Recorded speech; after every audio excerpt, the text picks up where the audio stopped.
I feel like we should have brought refreshments or something. Oh, yeah.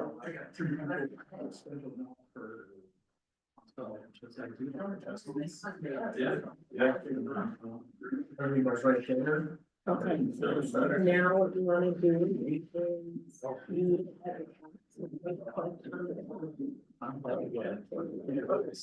So now I'm gonna live, I'm gonna open up the live stream here.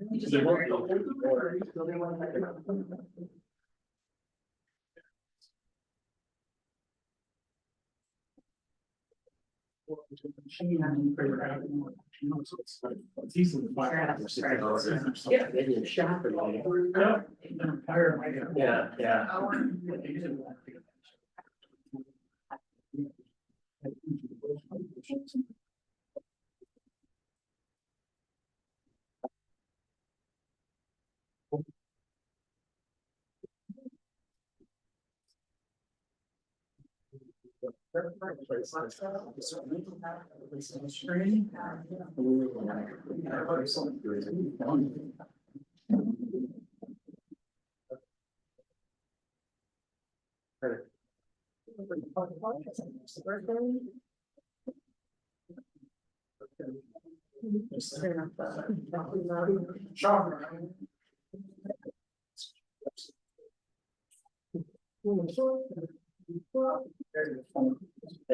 That sounded like.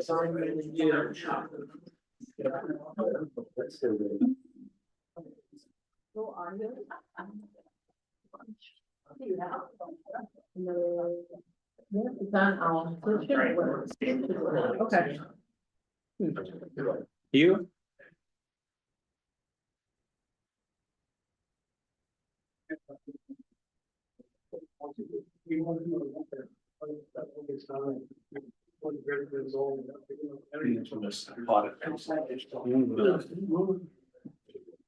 And just do it via email.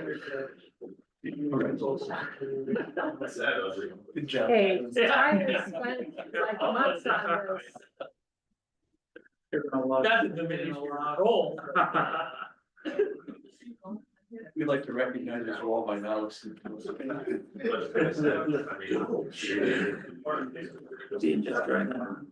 Oh, good.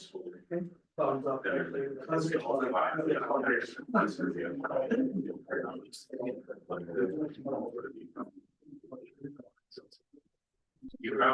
This is gonna be good. Anything goes wrong, there's a backup.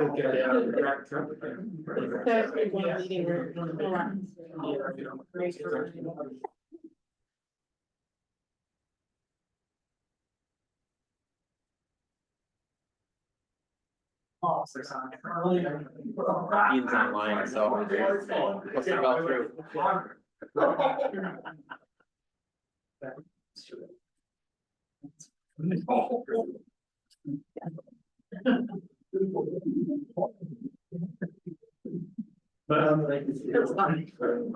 Around, ill prepared in the chairs. I know, well, it's not a big enough room. Yeah.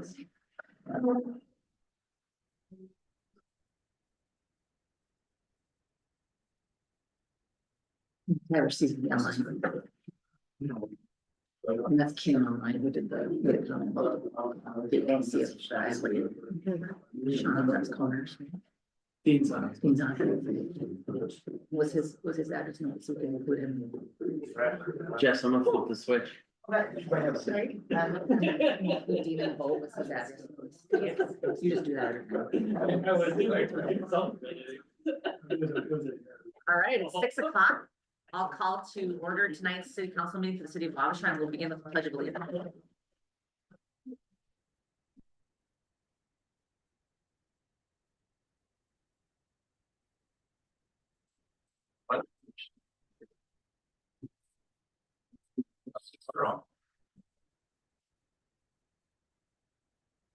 Have some exciting recognition at the beginning of the meeting, and I'll just say what I always say, you're welcome to stay, but you are welcome to leave. Everybody's got lots of things they need to do, but to recognize everybody for their outstanding response for cardiac arrest.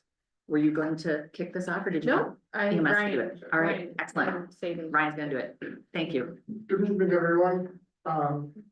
Alex from Southeast New Hampshire sets these up and gets all of our stuff for us. Had a family emergency with this kid, so he couldn't be here. But we're gathered here today to recognize our personnel involved in an out-of-hospital cardiac arrest on March 25th. Out-of-hospital cardiac arrests are one of the leading causes of death in the United States. But initiatives like the American Heart Association's hands-only CPR are helping change that.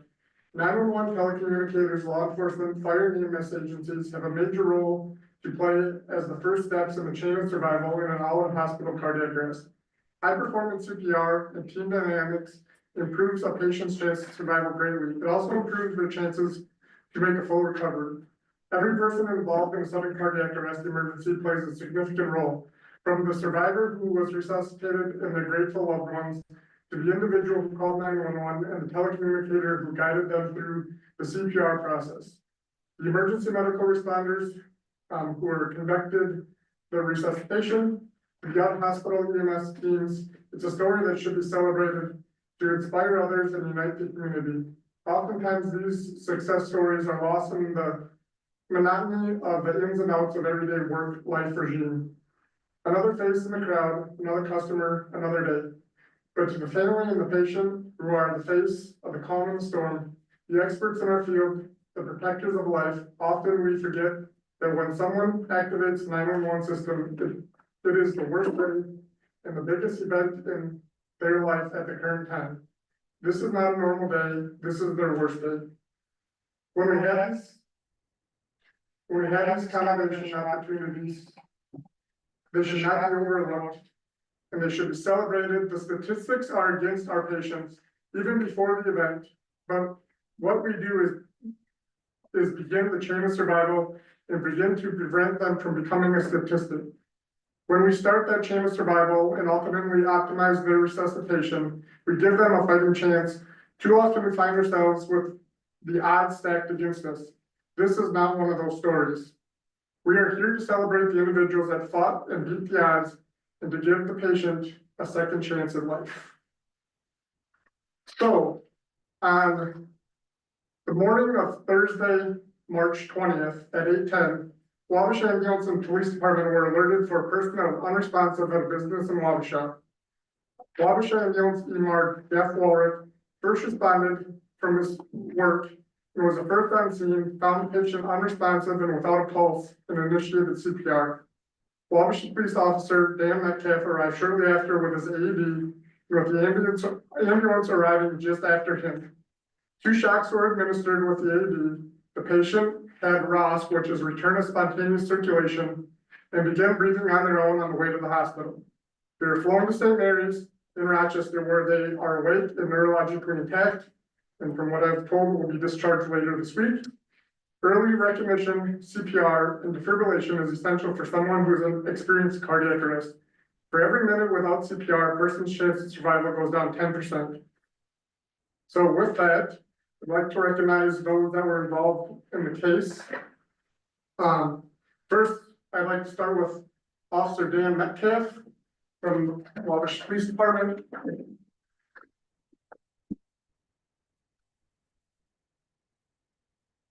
Here's a little jar there. Little coin for you. Thank you. Thank you. Thank you, Dan.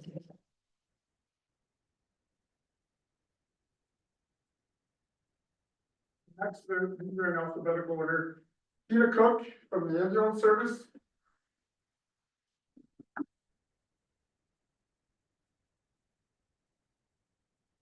Thank you, Tina.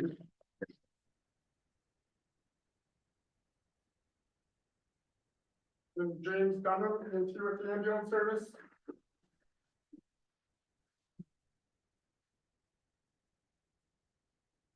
Jim.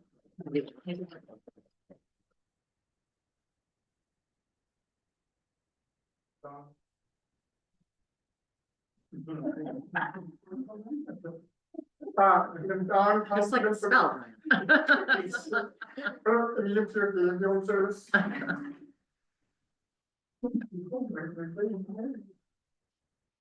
Thank you, Don.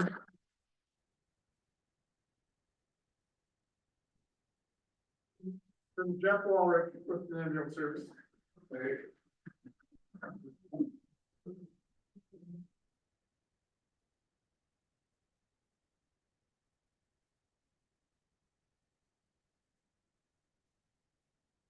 Thank you, Jeff.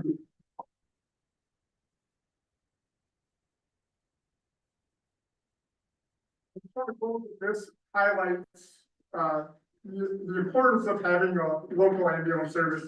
You know, with Jeff, first responding from his place of work, you know, he wasn't on call, he didn't have to go. But being that we are having a local ambulance service, you know, that pride, you know, comes into play and they wanna help the community. Same with Dawn wasn't on call either, and she just came to help out. So it's that kind of stuff that, you know, kind of goes unnoticed, that when, in the time of need, we have people who are stepping up that, you know, aren't on call that day, but still want to be there to help the community. So that's all I got. Much appreciated. Thank you, Ryan. We appreciate it. We appreciate it.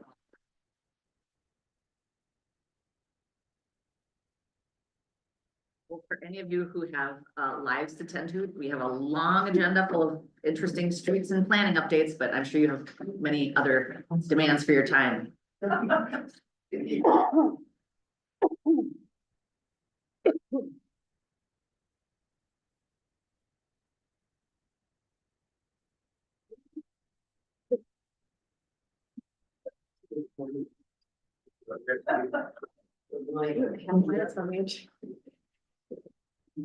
you maybe want to, let me see an update? No. You can check, I'm going to do updates. Our next agenda item is our 2024 audit presentation. We have Tyler C. with us virtually. Tyler, welcome. Thanks for having me.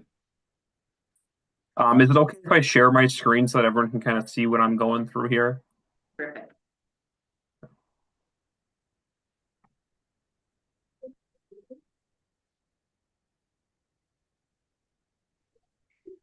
All right, I'm gonna get this shared Share. now. Okay. Yeah.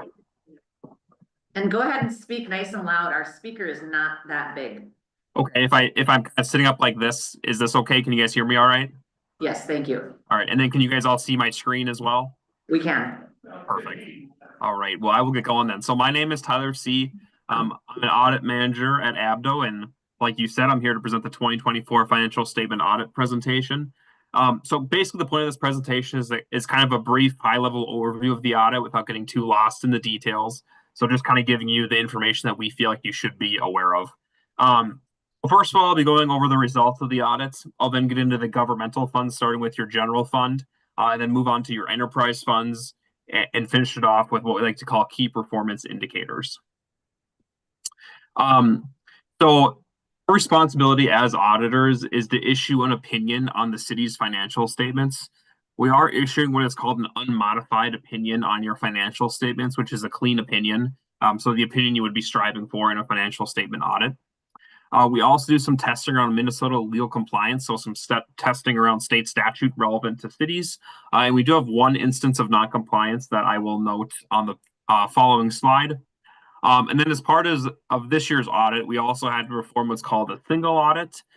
This is basically additional compliance and control testing that we have to do around federal revenue that the city received. And specifically this year, we actually had to do testing around the Port Authority's dredging project that was federally funded. So we did some additional testing around that, and we're also issuing a clean single audit report. So no issues noted with that federal program for this year. Looking at what we call audit findings for this year, we do have two audit findings. The first audit finding is preparation of financial statements, which if any of you have sat through this audit presentation before, it should be familiar with you. This is just simply the fact that we as your auditors not only perform the audit, but we also prepare your financial statements, which is technically an internal control finding. This is the most common finding that we issue for cities of your size, and of course has been a recurring finding, as I noted, from previous audits. So the one new finding this year was the legal compliance finding, time period for payment. There is a state statute that says that cities are supposed to be paying bills within 35 days of receipt. We do some sample testing during our audit, and in that sample, we found 4 late payments that were past that 35-day period. City staff believe that the likely reason that these invoices were paid beyond that 35-day mark is because vendors were sending invoices late, but we didn't technically have any audit documentation to back that up. So what we did was we recommended that the city begin stamping invoices the day they received them. as kind of proof of when they're receiving these invoices. And this recommendation was implemented the week we were there for the audit. So shouldn't be an issue moving forward, but just something we had to report for this year's audit. We also like to highlight prior year audit findings to show kind of things that may have been issues in the past, but things that have been resolved for this year. So last year we had a recommendation that the city review all journal entries done by the finance director. And then also we had a material audit adjustment relating to correcting some investment balances for last year's audit. No such issues occurred in this year, and also that journal entry review process was another process that was implemented, basically right after we recommended it. So no issues of this nature for this year's audit. Moving into some of the financial information, here what we're looking at is your unassigned fund balance in the general fund in comparison to the following year's general fund budgeted expenditures. So what this graph is showing is that basically your unassigned fund balance is at about 47% of your 2025 budgeted expenditures. One thing to note is that in 2024, the city did adopt a new fund balance policy. The policy is to maintain a fund balance at 40 to 60% of your following year's budgeted tax revenues. So this fund balance being at 40% of your budgeted expenditures, you are going to be within that fund balance policy. So you are meeting that fund balance policy, just so you're aware of that. Here we're looking at your general fund budget to actual results for the year. On the left, we're going to see your general fund final budget. In the middle, you're going to see your actual results. And on the right here, you're going to see the variance of that final budget. Looking at your top line revenues, your revenues did come in about $330,000 over that final budget. Main reason for that would be things like ambulance aid, FEMA funding, as well as ambulance services, charges for services for the ambulance department. Your expenditures were also about $300,000 over that final budget amount. The main variance in the general fund budget was, various public safety department costs, as well as some engineering costs that were over your final budget. One other thing to note in the general fund is that you did transfer out about $113,000 into your capital fund. So all in all, the general fund for 2024 increased about $150,000. And this $2,175,000 amount is your year-end general fund balance.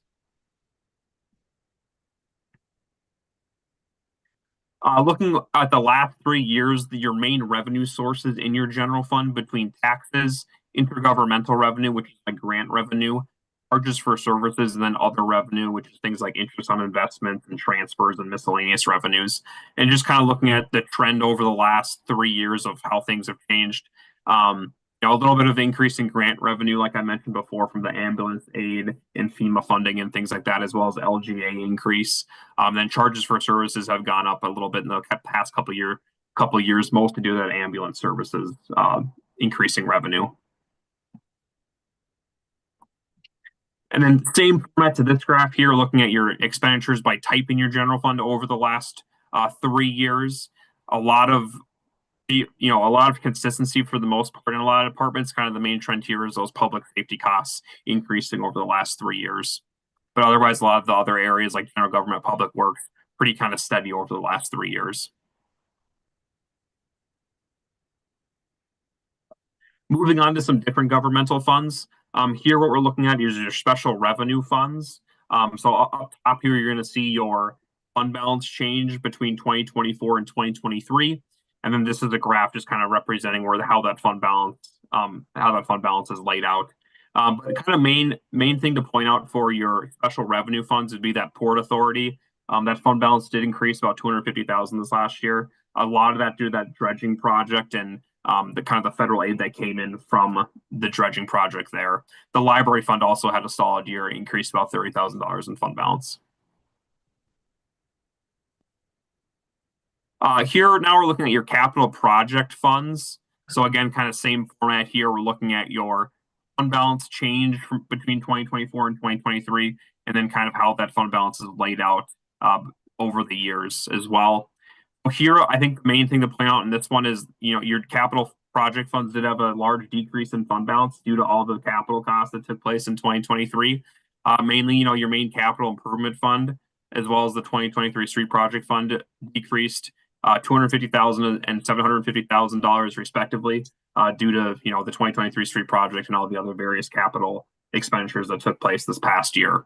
So large decrease in your capital project fund balances.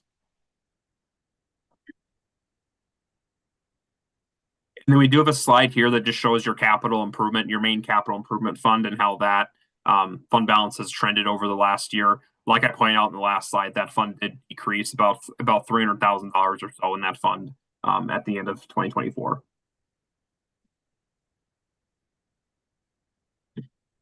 Here we're just highlighting your debt service funds, debt service governmental funds. Here it just shows the bonds outstanding, the maturity date, cash assets, and then bonds outstanding in each fund.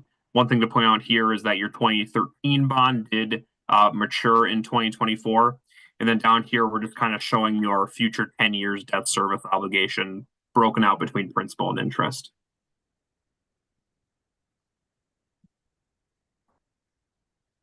Here we're looking at your water fund. The top half of this graph just shows kind of your operating activity and debt payments over the last few years. Something to point out here is in 2024, you did have kind of an increase in operating costs as well as increase in your debt payment. First, you're paying back that PFA loan that was issued in 2023. And then here we're just showing your water fund cash balance over the last 4 years, as well as what we like to call a minimum target balance, which here this minimum target balance is your following year's debt service payments plus half of operating costs. So you did end 2024 kind of above that minimum target balance in the water fund. Same format to this graph. Here we're just looking at the sewer fund. So again, top half shows your operating activity, operating costs, and debt payments over the last 4 years. And then we also, this bottom half of the graph shows that cash balance over the last 4 years, which has risen pretty good over the last couple of years and is over that same kind of minimum target balance that we have on here.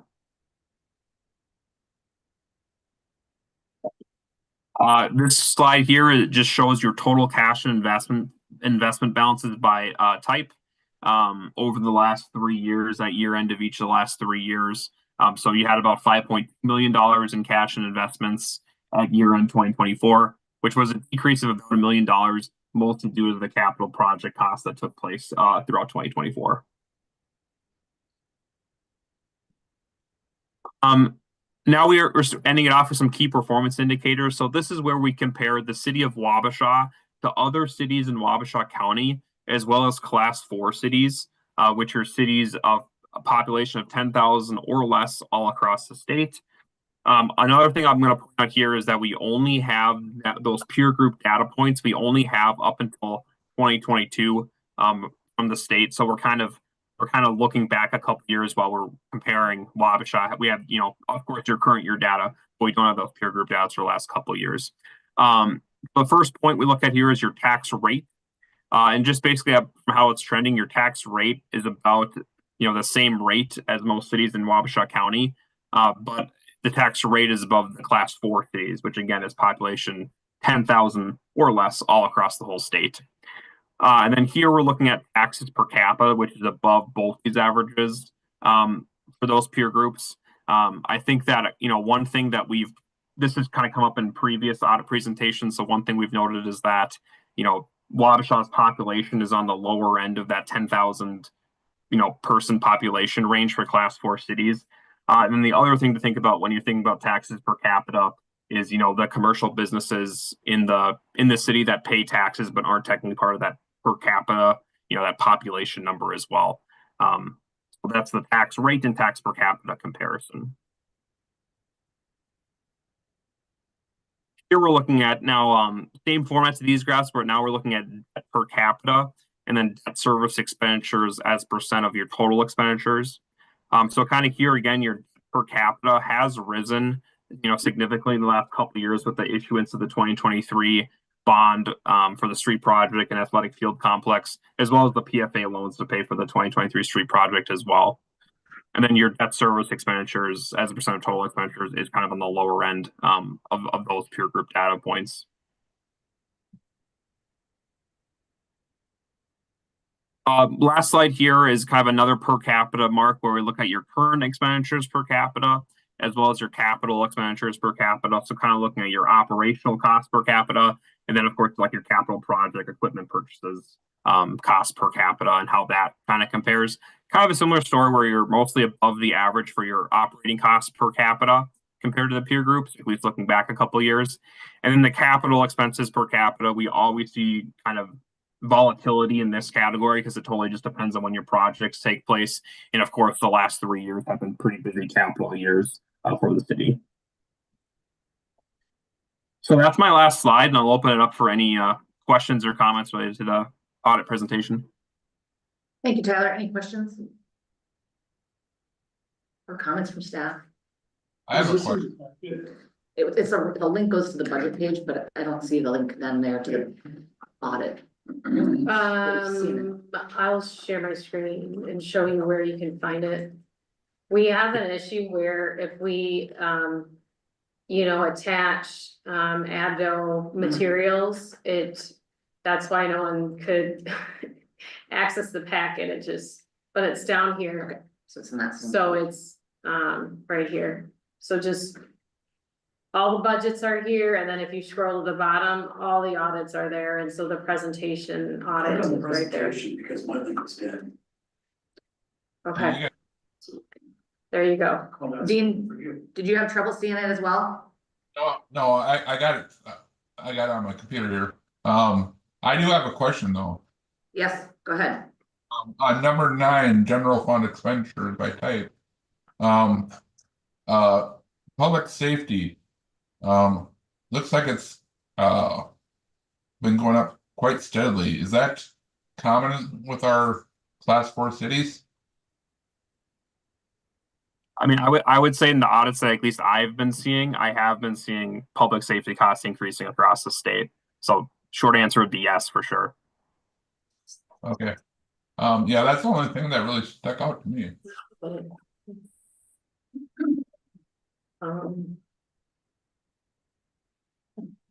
The link is giving us trouble, Tyler, but I'm sure we'll figure it out so we can examine it, further if people have additional interest areas, but otherwise there aren't any other questions, do we have a motion? Yeah, so I wanted to clarify, public safety is fire, police, and ambulance, correct, Tyler?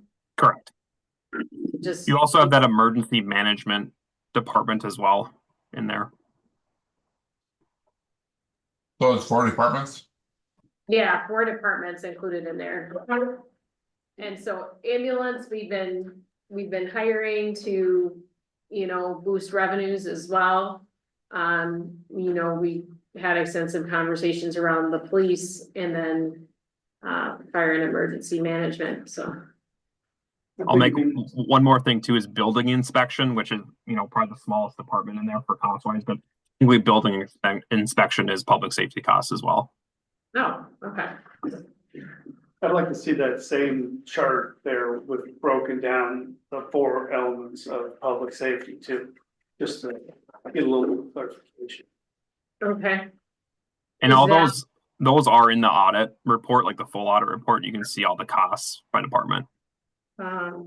So I'm just this works for me, but if you just do kind of control F ambulance, See everywhere. there's a lot, but Tyler, what page is kind of what we should direct people to look at in terms of seeing it? Oh, right here, expenditures. Okay, so this shows you a breakdown by mayor and city council election. City clerk, it's page 97 of the report. Legal, city hall, and then public safety is broken down there, but there's just a 2-year comparison there. It doesn't go back 3 years, but But you can look at prior reports. So. All right. All right, I will do approve the audit. we have a motion by Tim, do we have a second? Second. We have a second by Jeff, any further discussion? Hearing none, all those in favor say aye. Aye. Opposed, say no. All right, motion carries. And thank you very much, Tyler, for your time. We appreciate it. Thanks for reaching out and ahead of these presentations to see if we have questions in advance. And Yep. thanks for all your work. Yep. Thanks for having me. Have a great meeting. You too. Take care. All right, now we would entertain any public comment, either for those of you here in the room or online. If you've never made public comment before, just join us at the podium, if you will, so we can hear you. We'll probably do that first, and then I'll go to online. Just share a couple of minutes of your thoughts or concerns with council, and if you would state your name and place of residence for the record when you do that.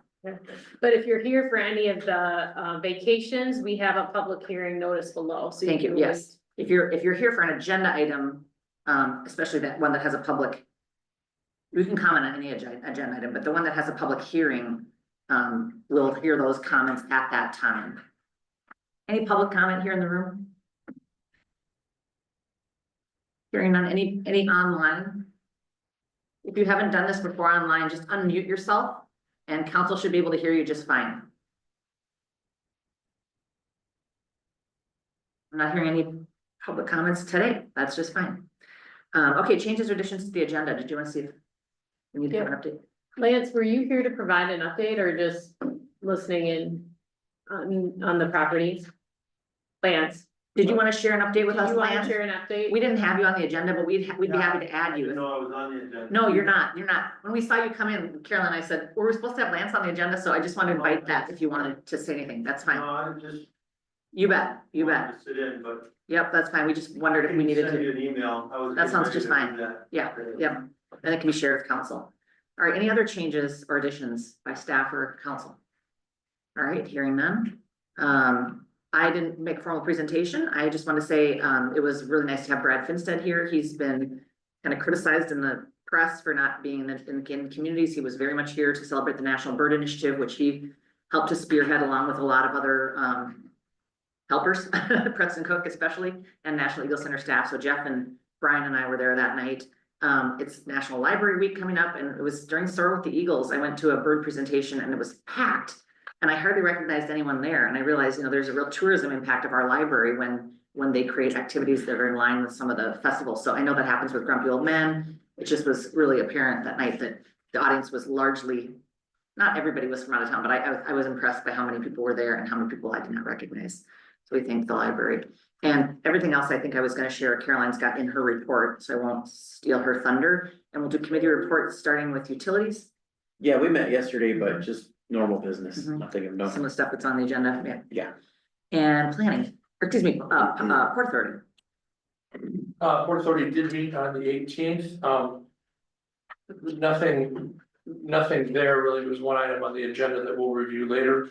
But the Port Authority and the subcommittee said a number of meetings in March. On the 10th, we met with our port operators, kind of the status of cost of the project and the kind of reevaluation of it. Costs have gone up, the plans have gone up, so the Port Authority will actually look to probably bonding for part of our part of that. On the 11th, we went to DNR with respect to the barge terminal, some additional permitting we'll have to have. I think Caroline, you're gonna speak to that a little bit probably. On 17th, we met with the Army Corps of Engineers. Just get kind of a status update with them. Bit of a crisis at that point, but then we've settled that out, so we are under the winter haul now, we're going well. And on the 24th, we had a Highway 60 reroute meeting with kind of all the stakeholders in that county, state, ourselves. So we have a busy month for our stuff. Yeah, Riley, Tony, what would you guys like to report on streets and parks?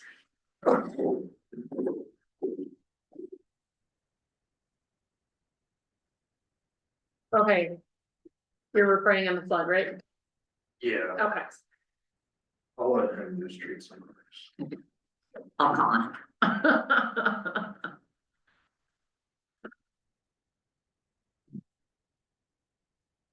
Yeah, well, so we had flood last year. I know I kept you guys pretty updated on the numbers as they came in.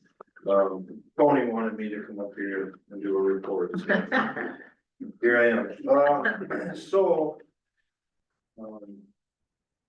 So just so everyone's aware, when the disaster happened, have to collect all your information while you're responding. And all that information gets broken down into each one of these categories. So like the flood left a lot of debris, so we had some in category A. Category B would be, mostly, Pat Mueller stuff with, the plant out there. Road and bridges, we didn't have anything. Water control facilities, that would be, the riprap section that we're gonna get replaced. Buildings didn't have anything luckily. Nothing in F, and then category G, as you know, all of our parks seem to be in flood zone, so. That was probably our biggest one, and then category Z is our admin costs. That's everyone up here, that's myself, and then Tony. You can go to the next slide, please. So category A, this was, everything left over, we had to get hauled out, because it's deemed contaminated. Everything had to go to Olmsted, we were bringing truckloads there, I mean, one truckload would be $5,000 to get rid of. So all of that was captured, all of our time was captured, and also our equipment costs. Next slide, please. Category B. Drawing blanks now. Oh, okay, so this was for all of Pat's time, so we had some emergency bypass pumping that had to take place. So Sorry, we- I gotta share my screen because no one online can see what you're presenting, so 1 second. All right, there we go. Okay, So a lot of what Pat had to do, Pat and Steve, was preventative.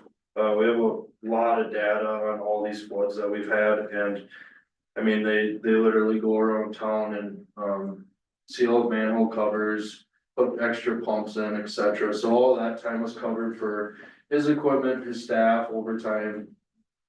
So that wraps up that one. Next one, please. here we go. Okay. So, category D, so that section, you can see in that picture, it's about, from where the bridge starts there. And you can see that new section of riprap that we did in 2008 or something, but, that section, right by the bridge there is gonna be replaced. That'll all be covered by FEMA. We're hoping to, have that done this year, and we, have received bids so far, so.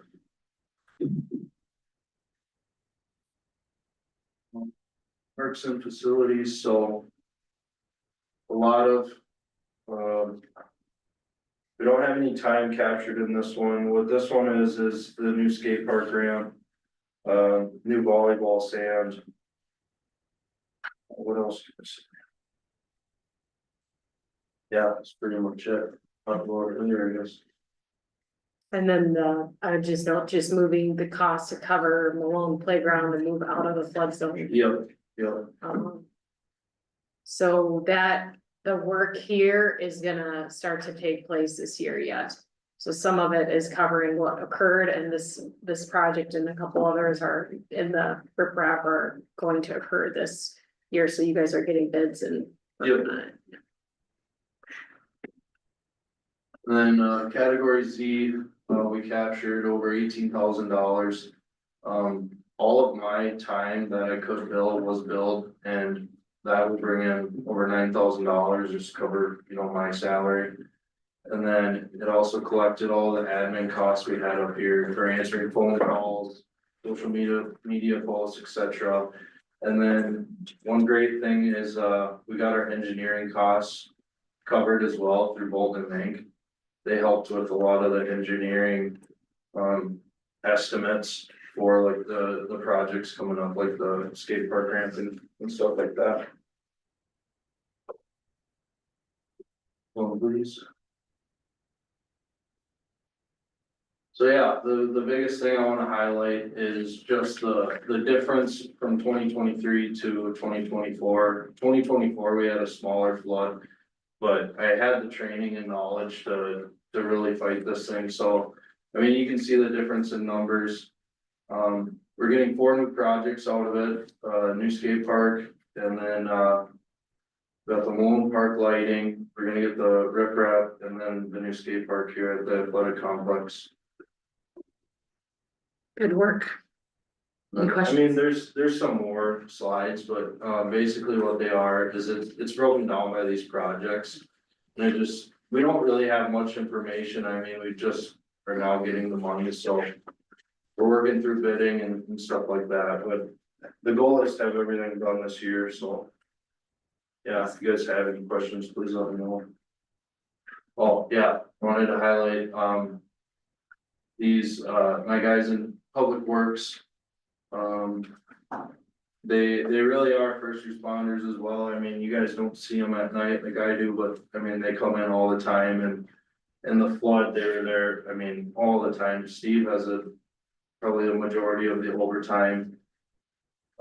Tyler helped a ton, so did Wendy Mayer, just jumping on board and helping us get that declaration on time was important. And then, Cosette was my FEMA rep that I worked with, she was great to work with, especially compared to the prior year. And then, the volunteers, organizations in this town are great, they all reached out right away, seeing how they could help and where they could start cleaning up, so. Yeah, Thank you. questions? Yeah, questions for Riley about this great detail? I always have to remember that these nice reports exist when we scramble to put together a narrative for something, because there's just so much excellent data, work that's already been done, so. Thanks for the photos too. Yeah, That was- those help a lot. Kind of lose track of what everything looked like from an aerial view during the flood, so. Yeah, I forgot to mention Jim Matthias, I mean, those photos are Very valuable, crucial very when valuable. you're describing what happened, because they can't see it. Yeah, thank you, Riley. Yeah, thank you, guys. So, streets and parks meetings will happen. It's lucky I didn't have to put that together. It would not look like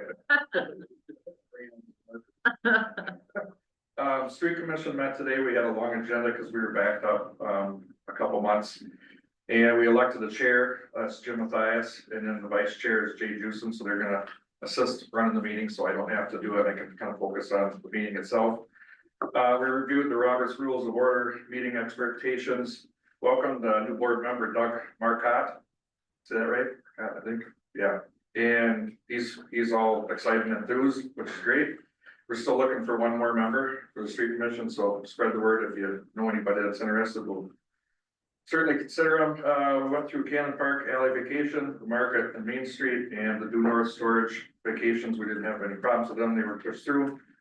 For tonight, request for crushed rock on Dugan Avenue. It's a grass alley leading down to the river, and that's not, it's not in our improvement policy to just do that, so, that was denied.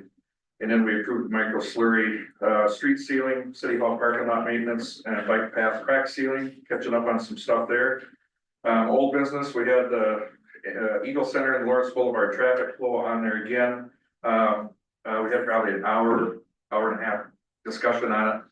And we're gonna kind of come back, with some information from Brian about turning radiuses and things in Big Joe Alley and residential areas as it pertains to buses, so we can give some costs for any improvements or changes that might have to be done. So that was taken off tonight's agenda. Handicap parking spot, we're gonna check out some more spots downtown, do some measuring and get back to them with that. Park board. I had somebody contact me, and they want to kind of lead a group of people to do some fundraising for pickleball lighting and, portable pickleball striping.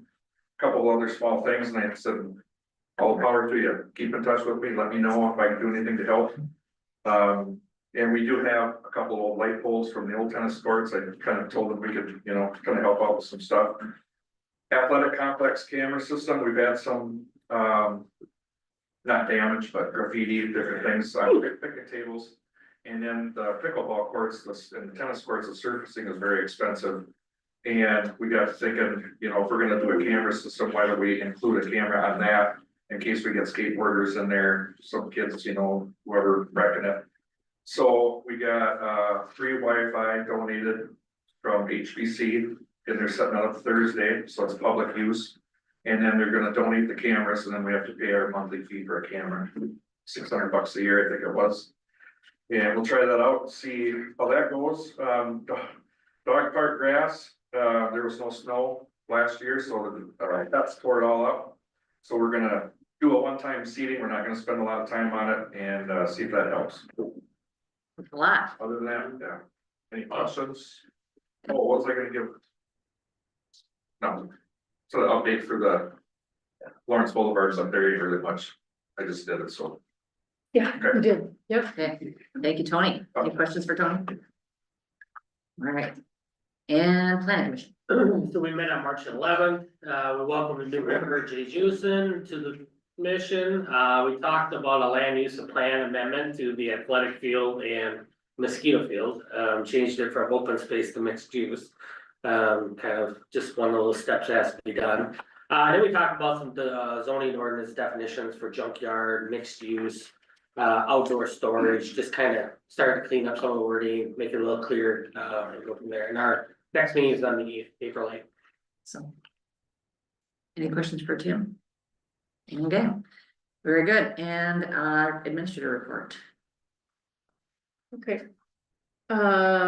Just wanna also recognize, Tyler's work on the audit this year. We kind of had to improve things and he met the challenge. And Tyler C continues to be a huge asset as well. He is not just our auditor, but really willing to help us with any questions that we have. So just again, congratulations on a clean audit, and the financials just help us plan, and analyze. So Jessica and Lisa are working to digitize all leases this year to save time and funding. It's going well. We've tentatively selected an engineer to work on the highway realignment project, but we will need the federal government to help us pay for those costs. So now there's a wait while they analyze the RFQ and determine if we issued it according to their specifications. So what we're gonna do is have court review the recommendation, and then council will have final approval once we get the okay. Otherwise, we'll have to maybe issue the RFQ with a minor modification, and we'll just have to figure out what that looks like, but. Subcommittee met to provide feedback on the architectural plans for the apartment building. Mostly they liked it, so we really had no change. I've attached that to the agenda, which no one can see right now. What is, okay. All right, let me just fix that. And then can anyone online see what I'm doing? No, okay. Not turning over here either. Yeah, so. Okay.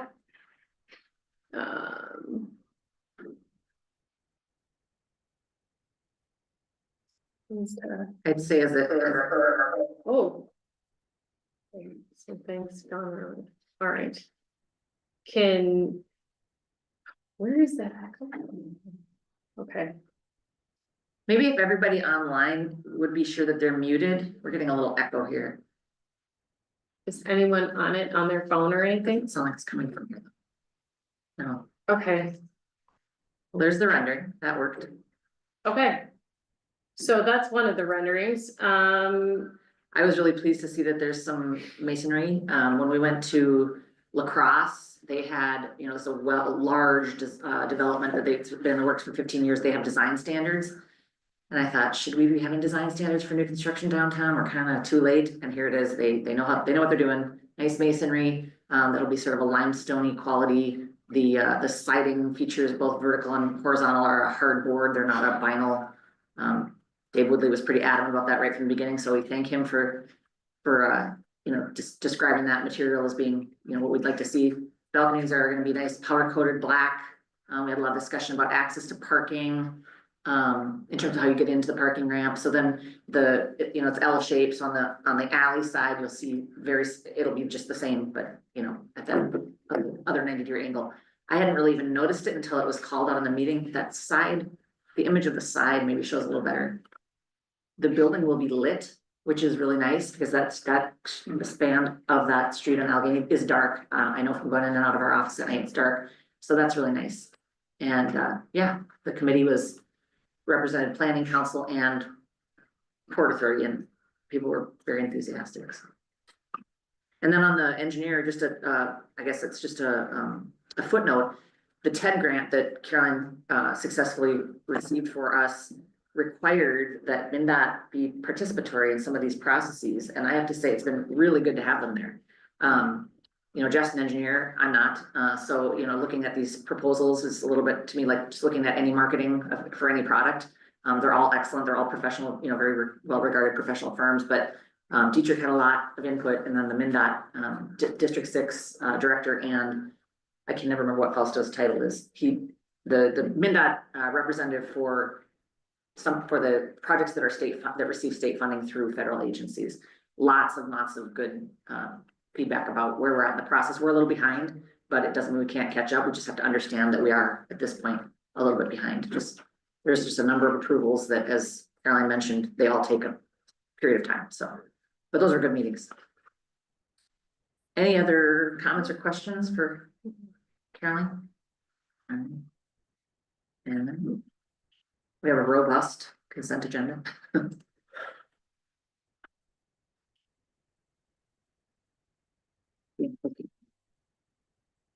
Okay, so on the consent agenda is our regular minutes from March 4th, the transfer of Geo Street improvement bonds to the capital improvement fund, an approval to consolidate ambulance positions and post EMT with paramedic preferred internally, approve the postcard to market the open house that we're going to have regarding combined facility, the April warrants, gambling permit applications. I think it was for St. Felix and the golf course, sorry, Chamber, and then temporary liquor license for St. Felix. The first read for the land use plans that Tony talked about, and City Hall parking lot maintenance, the bike path crack sealing, micro slurry that Tony talked about, a new refuse hauler seeking a license, resolution authorizing execution of the sub-grant agreement for FEMA, the pay estimate number 14 for the 2023 street projects, and estimate number 1 for 2024 street improvements. Do we have a motion to approve the consent agenda? I'll move. We have a motion from Tim, second from Jean. Any further discussion? All those in favor say aye. Aye. Aye. Opposed, say no. All right, now we have a public hearing. So on this piece, we would invite. Well, first we go over a staff report, right? And do we have Christy on? Is it gonna be Christy? Christy, welcome. Can you hear us okay?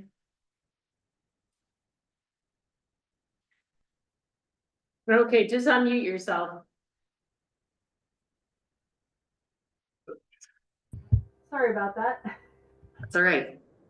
I told Tyler at the beginning of the hour, feel free to talk loud. Our speaker is not that big. Okay. Can you guys all hear me now? Yes. Okay. Sounds good. So should I talk about all the vacations kind of at once and then you guys can debate them? Sure. Okay. So if I do this in chronological order, we've got Cannon Park, which is the first vacation we're looking at. Here it's the reduction of Cannon Park. We're removing a portion of the alley, and then because Hiawatha Drive was never defined from the county, we also defined an area for Hiawatha Drive so that we can improve a lot there. I've actually talked with several of the owners in the back of the alley. I don't know if they're here this evening to talk about that, but helps them to understand that they would achieve their half of that alley as it's vacated. So the 2 single-family property owners will get some of their alley back. Of note, we have a garage in that first corner lot that's actually in the alley, so vacating it will help improve his property. But again, this is to sell, to be able to put parcel A in the ability to get it sold.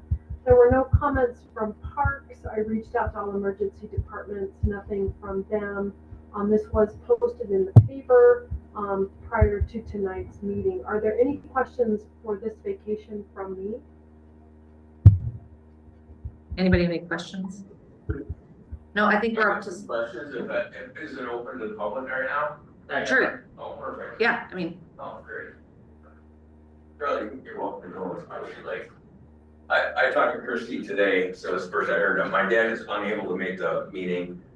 He lives at the 605, so he's adjacent, to the comment was on, garage. That's him.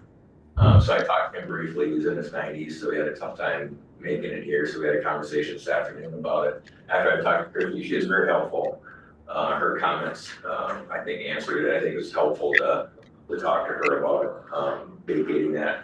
And I explained it to my dad that, you know, that would go back and, it would make room for it. And she said it would be easier for him to sell that way. And so I explained that to him as well. His question was, is how does that get, changed on his abstract? So,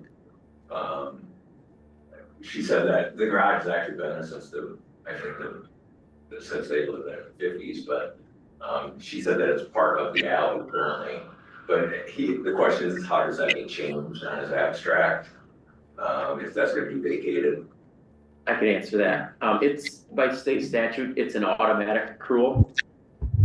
So because he owns the lots adjacent, the act of vacating it, the fee title just accrues itself to the lots. So we don't actually have to write a deed for that to him.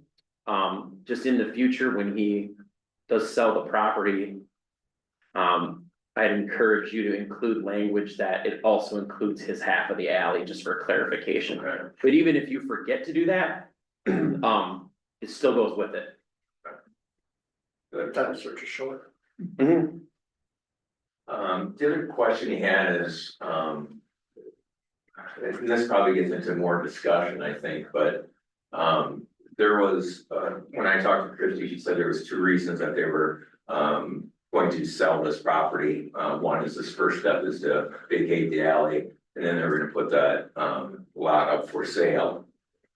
And question I have is how much, because the 2 reasons she gave me it was for tax purposes. The city didn't want to pay the tax on it because, it's an ongoing expense for them. The question is how much is the tax on that park? We don't pay the tax on it. We want it to be taxable. So we're looking for. I understand, Yeah. but she told me it was being taxed.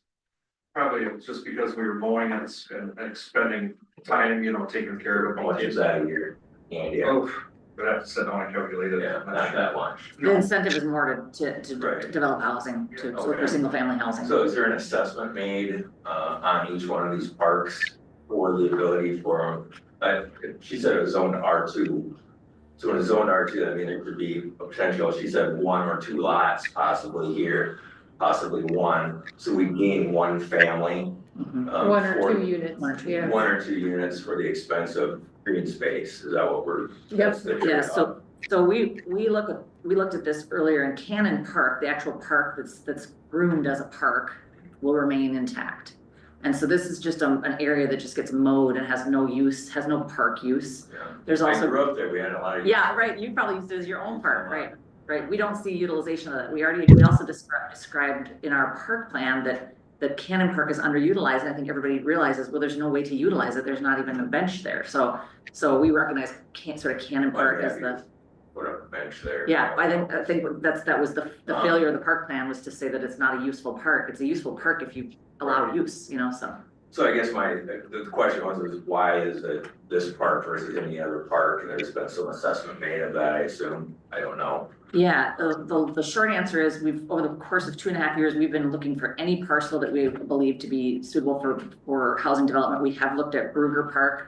We've ruled that out for various reasons, mostly the railroad. We've looked at what people now call the dog park, the JC Park or Marcoux Park. This one really we didn't view as a park so much as realized in looking at the survey that it's attached to Cannon Park. This was sort of viewed as just unutilized space. Well, I mean, at least if I could echo what he says, that people come and live in this community because of green space more so than because of building. And I guess I would echo that as well. So I don't know where that would go from there. The next question is if this is gonna be sold, when would it go for sale? How would it be put up for sale? Has there been other discussions about who's gonna purchase it next? If it is go up for public, is there possibility for an adjacent landowner to get rights of first refusal on that or no? Yep, so right now, the decision was made to sell it for residential construction only. So it wouldn't be an opportunity to someone to purchase the land and leave it vacant. It would be, I think we established, I gotta look back at the It's notes, like but like, you'd have 12 months to build something, yeah. something. I think the parks, we were planning on just creating a sign for sale by City of Wabasha and listing it on, the MLS. So I believe we were gonna use a broker, they were gonna Do that. donate their time to list it so it appears on Zillow and things, and, I think I can't even remember the price that do you remember what the price we established, maybe? We have to get through these. I don't Yeah. think we've set a Yes, price. okay. I think we would be interested in that for sure, so. Have that discussion or if there's. For- a way that we could To build a house, To build a house there, it would or, be required to build a house. Sure. Yeah. Maybe we could negotiate 12 or 24 months. I think it'll be 12 or 20, it would be 12 to 18 months is where we'll. Sometimes it's difficult to do that in Right. 12 months.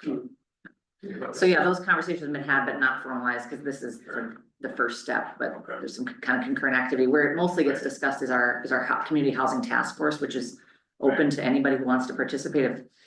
If you're interested in this kind of topic, how do they get the link? How does Kathy? Well, our vote would be for not selling it and keeping it in green space, that's the first. So. Yeah, Second one. that decision's already been made. Yeah. But this vacation is kind of the next, planning related step. Thank you. Right. I think that's all I've got. Does you have anything else? Does that make his taxes go up, so if he has more from the property, or if they vacate that, does it change the value of the property? And I doubt it would have Not- significant impact. Key values to the property, so.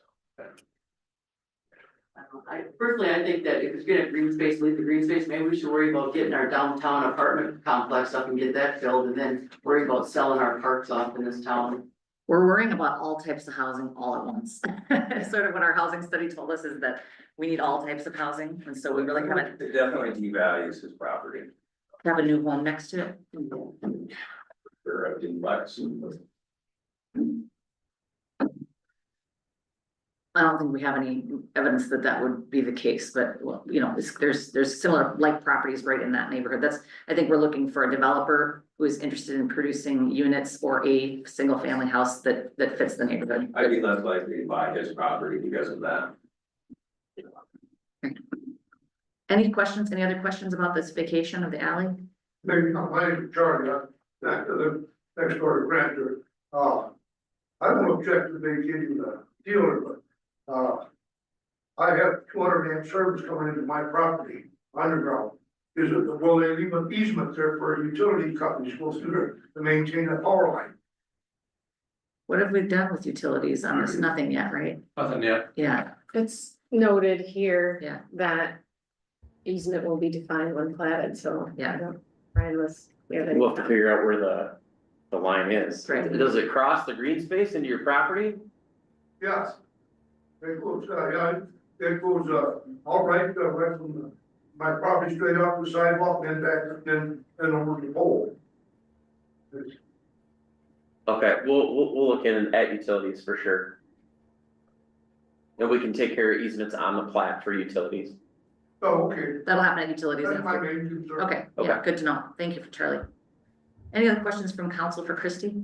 I just wanted to note this, what I have up on the screen, this Yeah. is the parcel that's gonna be platted and sold. One question that came up is if, Hiawatha Drive is included, that's not, that's gonna be separated out, so it's kind of almost like a right triangle, but Brian has noted here, it's about a 20 half acre site, but it's so I anticipate that the other challenge here is the sewer connection.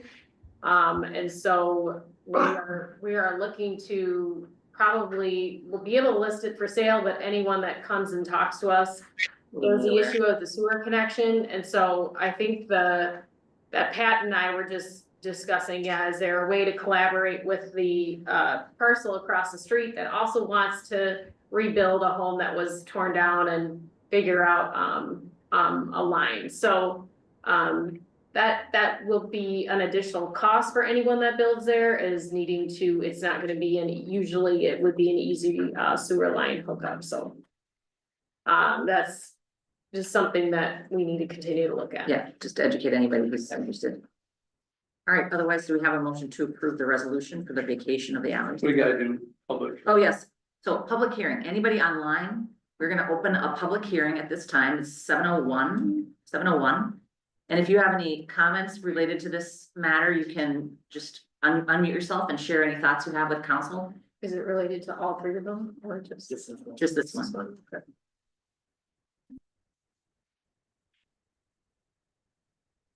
Any public comment? Any further comment from anybody here in the audience? I'll call for public comment one more time. Sorry, Yeah, go ahead, Judy. Just to ask a clarifying question, it would not include Cannon Park, correct? Correct.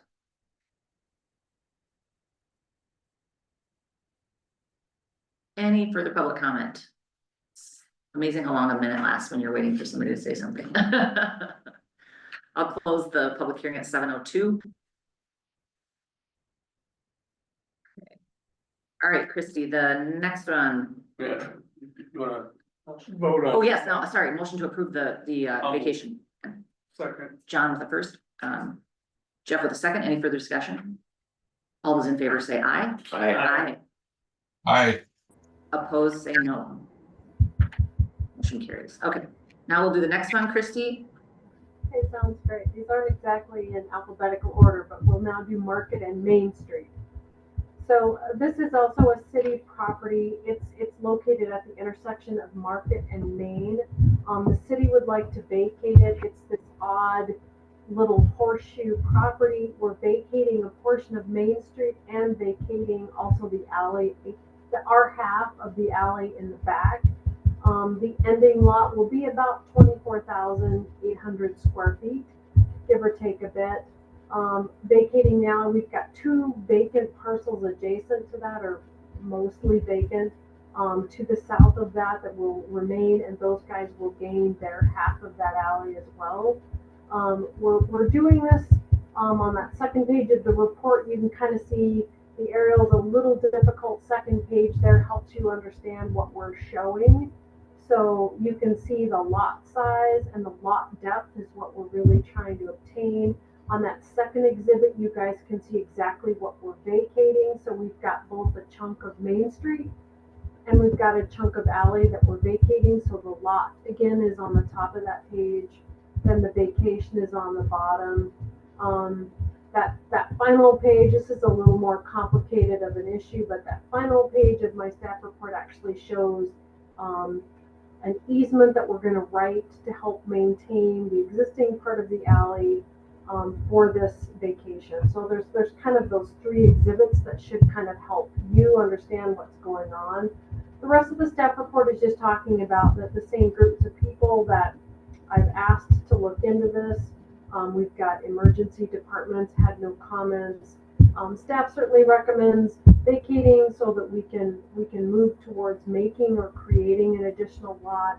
I know we've taken this through streets and utilities commissions. Those folks have no issues.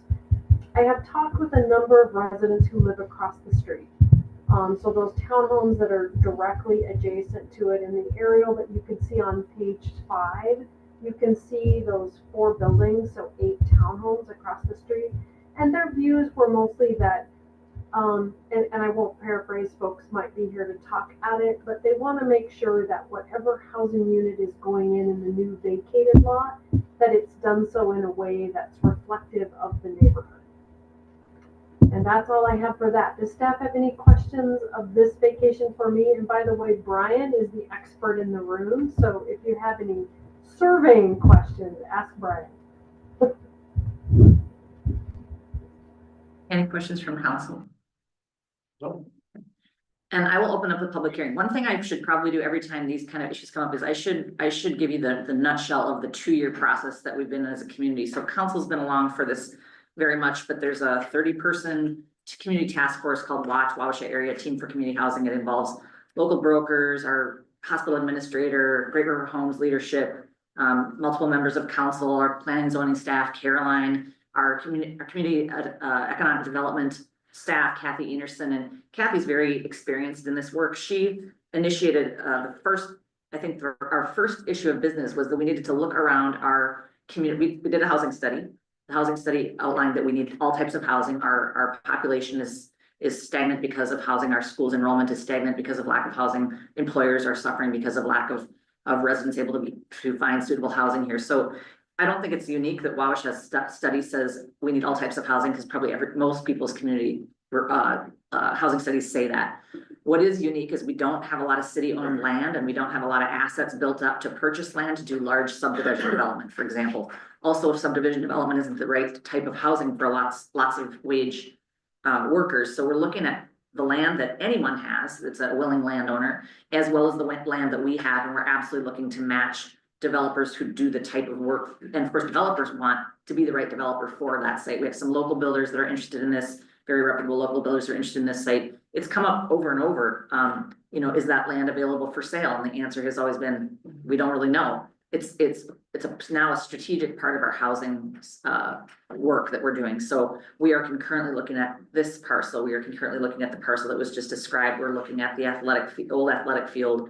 We are working to actively redevelop the 2nd Street property, and we're working with all the landowners that will return our calls about their willingness to do future subdivision development or you know, additional extension of where we have streets platted. The big piece for both of these is that they connect to existing utilities, as does the 2nd Street property. So these have been sort of the low-hanging fruit. These parcels have developed interest from builders to do things like tiny homes. As I said, some local builders that do regular, I don't know if they've had duplex or condo style, kind of reflective of what works on the other side. Those are obviously in very high demand and have worked really well on that east end of Main Street. So that's the bigger narrative. Is it not it's not like we just realize that that's a grassy spot. It's really been strategic, and we've driven developers around the community and said, this is what we have available, versus, you know, it doesn't really work for the city to dictate what a developer is going to do. We kind of have to say, this is what we have, and this is how we're going to make it as useful as possible, and then see if it's developable. Costs are still really high, and there's a lot of barriers for development. So we're trying to strategically make our land available where it makes sense. And we have, in some cases, had developers like Three Rivers say, we just would never build in a park. So Brugger Valley may have a nice flat parcel, but we're not gonna do that. So having that development conversation for the course of 2 years is arriving now at these steps that we have to do to make the parcels sellable. So that's the kind of longer story that I should probably have started out with for these 3 pieces. And if there's no other questions for Christy, I will open the public hearing. I have a question. Yes, Dean, go ahead. Christie, how would the city go about dictating the type of house that you build on that? You kind of broke up a little bit, Dean. How would the city go about dictating what could get built?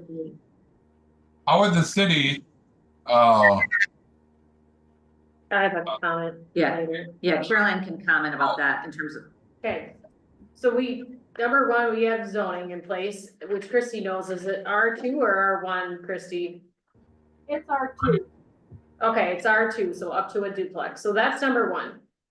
I have seen that cities who are selling lots can add additional restrictions. That wasn't recommended by this body originally, so we could develop design standards for what's get built. That would include, you know, front porches and, you know, or having a subcommittee approve the plan. So, you could say, I don't know, that's the only example that comes to mind. You could say it's open for duplex, but we only want single family. So we can put on additional restrictions if we wanted.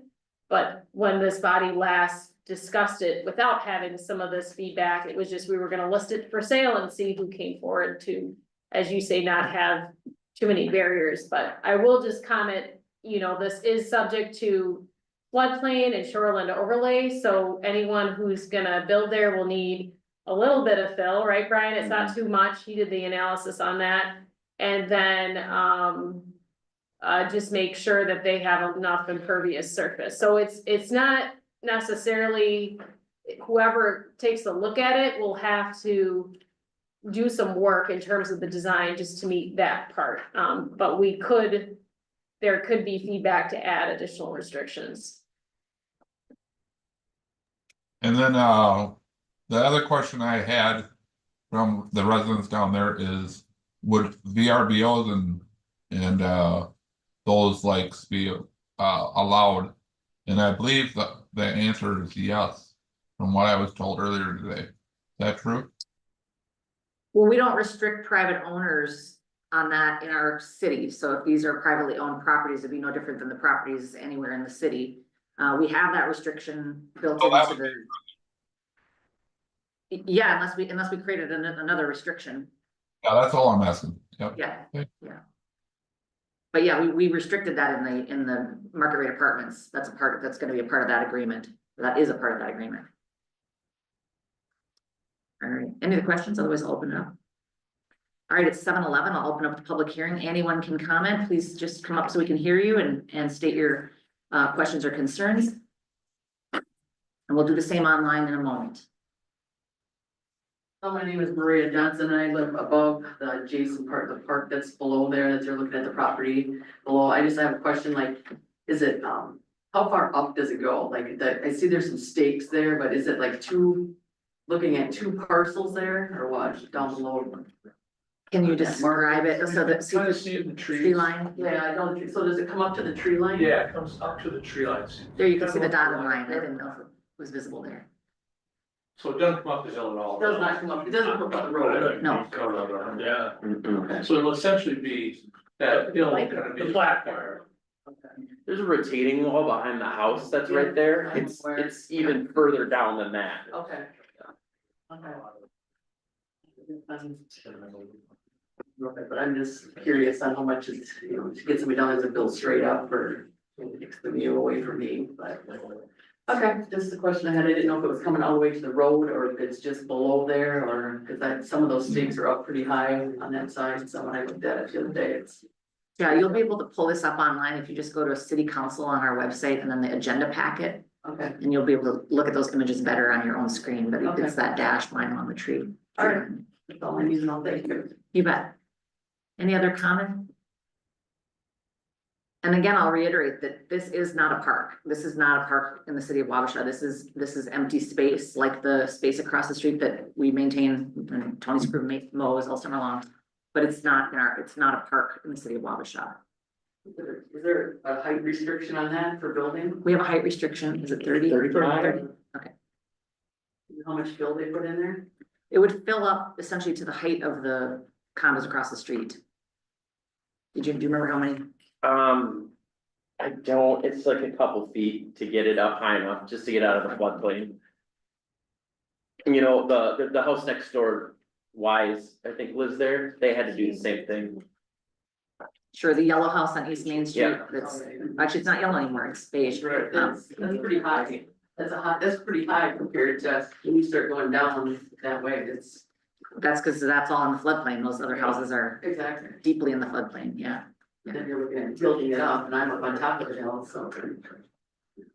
I can't get this camera to move, so Okay. apologies. Oh, you guys are just on the TV, I can't get it to move back to us, so I don't know, I'm flipping it and it doesn't work. Any other comment?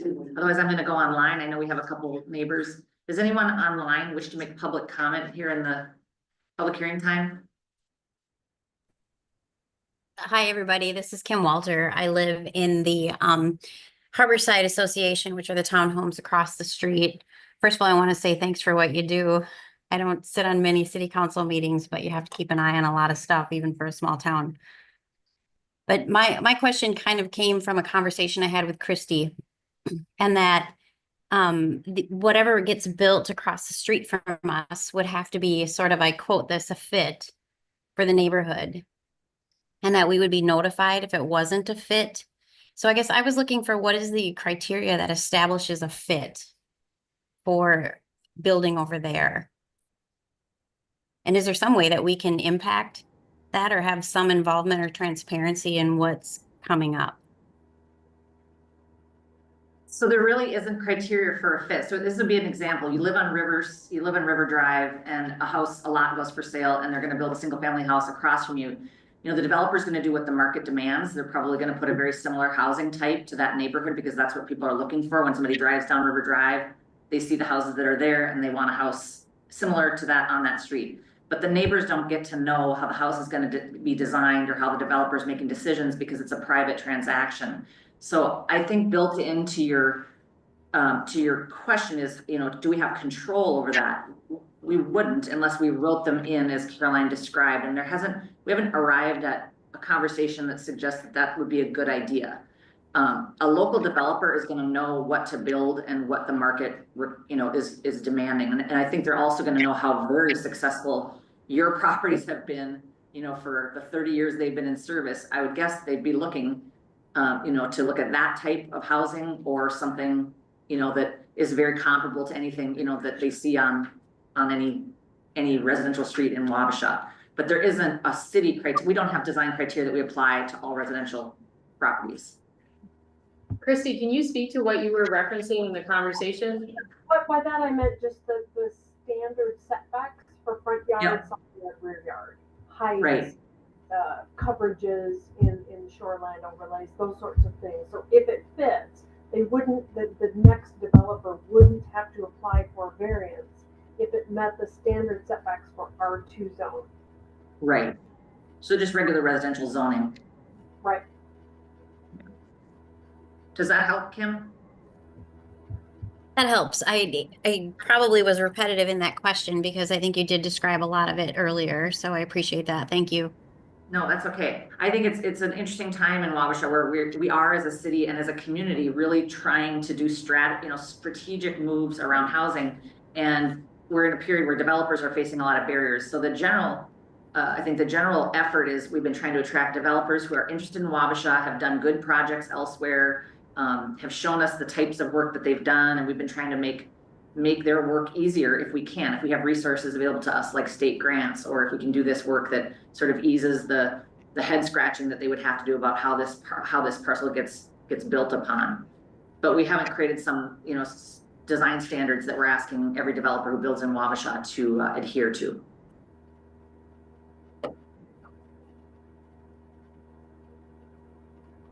Any other questions or comments? I don't think anybody else online is anybody but staff, right? Okay. But I'll call one more time for any public comment. All right, hearing none, I'll close the hearing at 7:18, and now we've got one more of these. Christy, go ahead. Oh, we have a resolution? I always feel like we've taken care of it upon our action. So now we'll have a motion to accept this subdivision, Oxford subdivision, East Main Street alley vacation. I'll make the motion. Thank you, Jeff. Second. We have a second by Brian. Any further discussion? All those in favor say aye. Aye. Aye. Opposed, say no. Motion carries. All right, last one, Christy. Thank you, love it. Okay, so this one actually is the expert Brian Woodley's project, and also the surveyor who did the work. This is complicated. This project is actually not city-based, so we can start there. This is not kind of in the same shoe as both Cannon Park or Market in Maine. The project here is around the Due North Storage Facility projects. The property behind here came up for state forfeiture to be sold. Brian and his business partner found it and purchased it and have spent months trying to unbury the very complicated entitlements around this project, which include portions of Fifth Grant and portions of former County 10. As you can see there on the first page of this, there's just a lot of former roadways they're trying to clear up. We have been contacted both by the county, Wabasha County, who wanted to make sure that the Army Corps had been notified and was part of this process. The answer to that was an affirmative yes. We also wanted to make sure that the Army Corps had their opportunity to have comments and concerns about this, as this back property is largely used by the Army Corps, so we wanted to make sure we were going to craft easements prior to it being platted, which is the next stage for all of these projects. But the Army Corps would like you guys to delay your decision on this evening until next month, so that Brian and his, the company working on this can actually create those easements for the Army Corps to sign before decision to vacate happens. So tonight will just be a discussion and the hearing, but we'll make the decision later. I've also put this before all the emergency departments. There were no comments. No comments from street or utilities, other than to make sure that the county and the Corps are happy with the project. And we're gonna take another month here to make sure that all the T's are crossed and the I's are dotted. As you can see from that final page, or the next page, I guess it's page 3, you get an aerial behind there. There's just a lot going on with these back parcels. Again, they're all vacated, unused portions of both 5th Grant and County Road 10. So it's a great idea to clean it up, potentially to be able to use it for for the storage units to extend at some point in the future. I've got a couple of additional properties, exhibits there for you, just in black and white at the end. So you can kind of see how they would potentially lock this out in a plat, which will come before you guys when they're ready for the plat. With that, are there any other questions from you guys on this evening, as we won't be making a decision on it tonight? Looks complicated. We'll look forward to learning more. Does anybody have any questions at this stage? I'll abstain from all this. Sure. But I just want to add a comment. We're meeting with the Corps on Friday. So we contacted the Corps right away. We knew they would have to be a partner in this whole thing. And so they're completely agreeable to doing this as long as they have what they need in writing prior to any of the vacations going through. So by the time you have to make a vote on this, we should have something, an actual agreement and their blessing to move forward. So Have fun with that. yeah.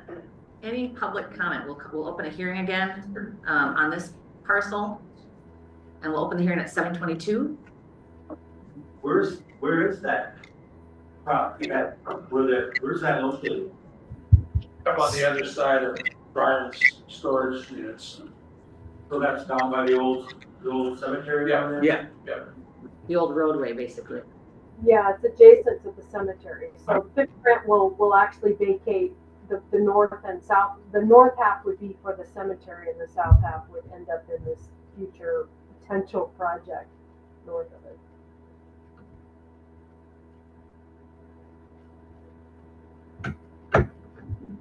All right, any other public comments? And I'll go online as well. I'm not sure if we've got anybody else left. If you want to make public comment online, just unmute yourself.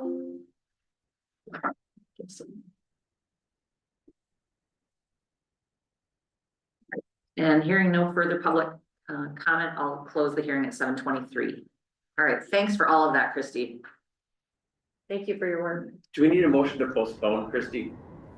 Yeah, that would be great. We can postpone the decision till your meeting. Well, I'd entertain a motion to postpone. Thank you. I don't know whoever said first, Jean. A first by Tim, a second by Jean. All those in favor say aye. Aye. Aye. Opposed, say no. I'll abstain. Thanks, Brian. All right, and now to our general business. After all that excitement, this 2025 street improvement project. Brian's online. Hi, Brian. Brian, can you share your screen? I can. Hello, everybody. Hello. Hi there. See here. You should be seeing a map of the city with some highlighted streets on it. Yeah, it's pretty small. I don't know if zooming in is gonna make it hard. I'll zoom in a little bit here. So Thank you. at your March meeting, if you recall, you authorized preparing a feasibility report for what would be the 2025 street utility improvement project. And that project would involve mostly mill and overlay improvements. Those are the green streets listed on this map.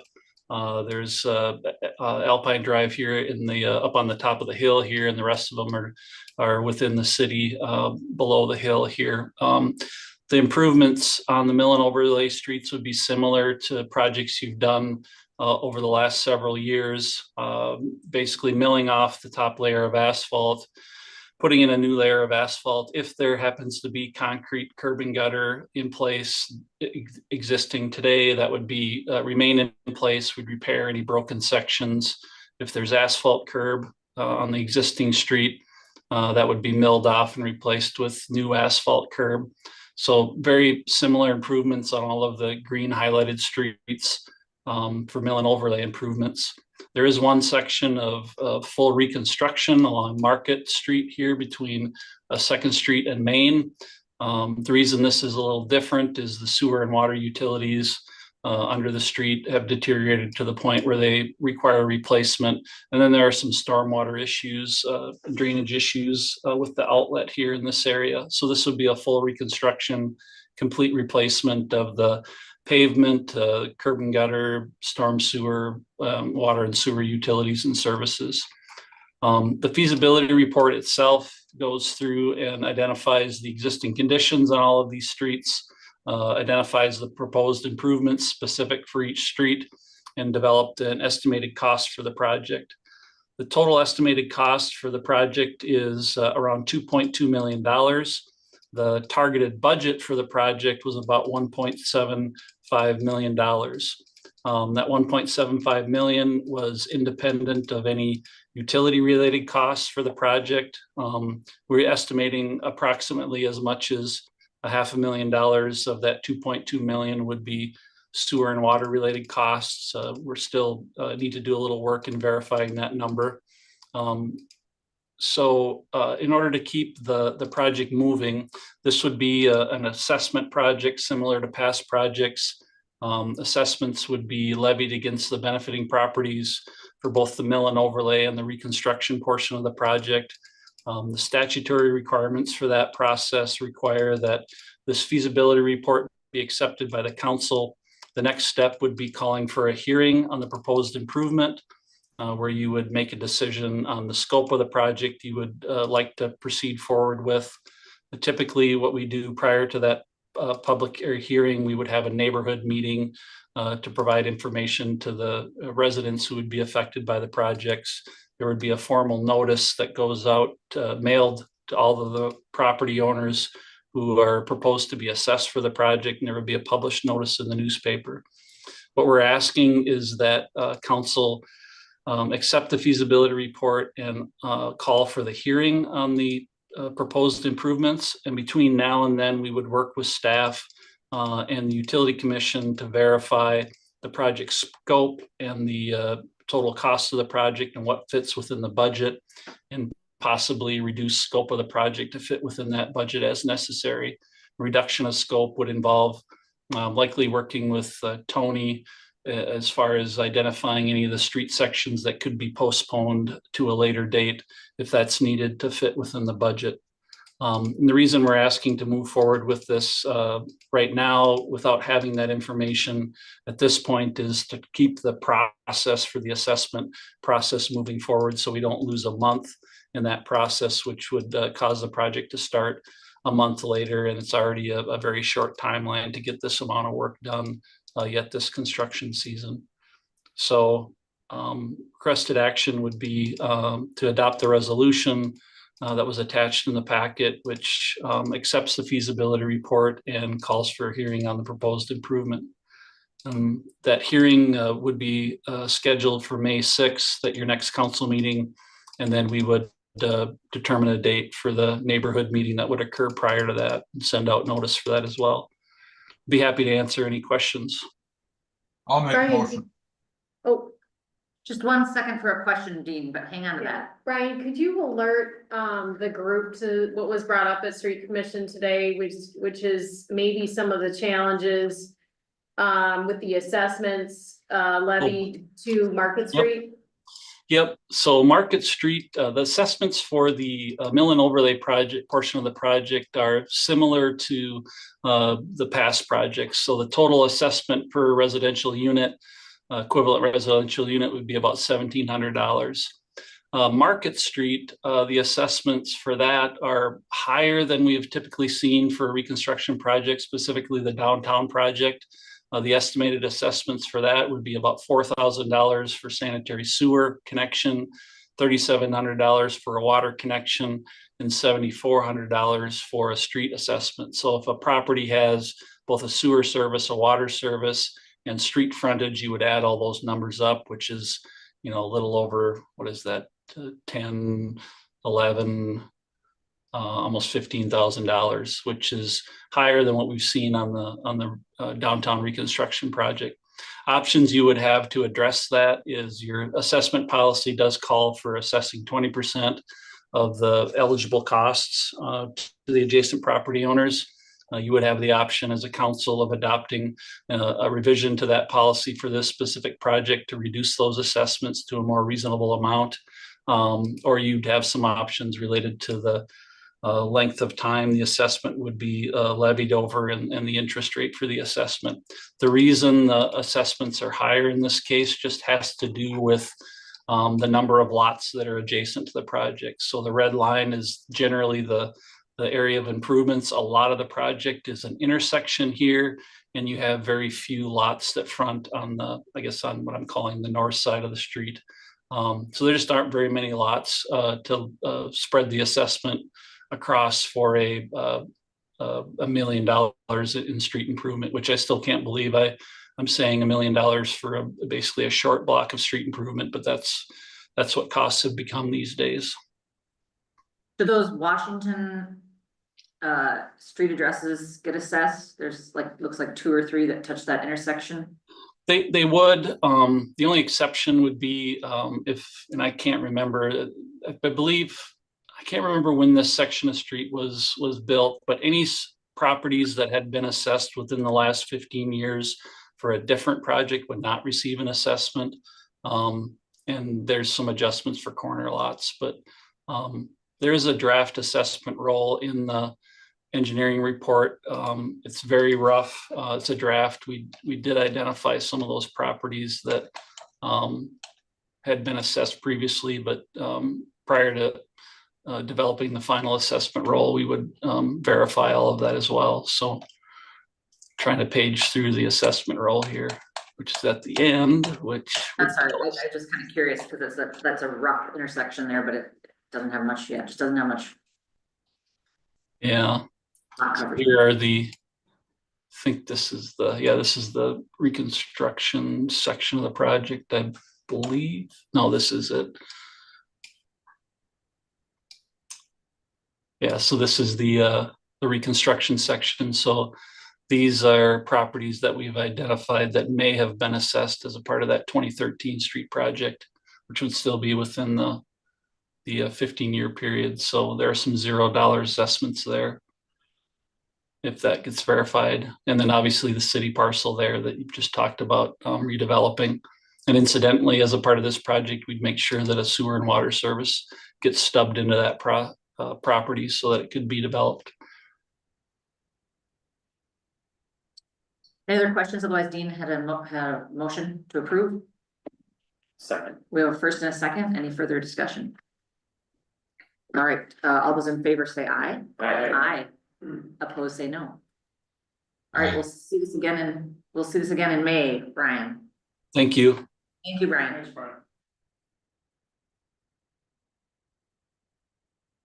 And the second read on the adoption of 911 Phelps rezone.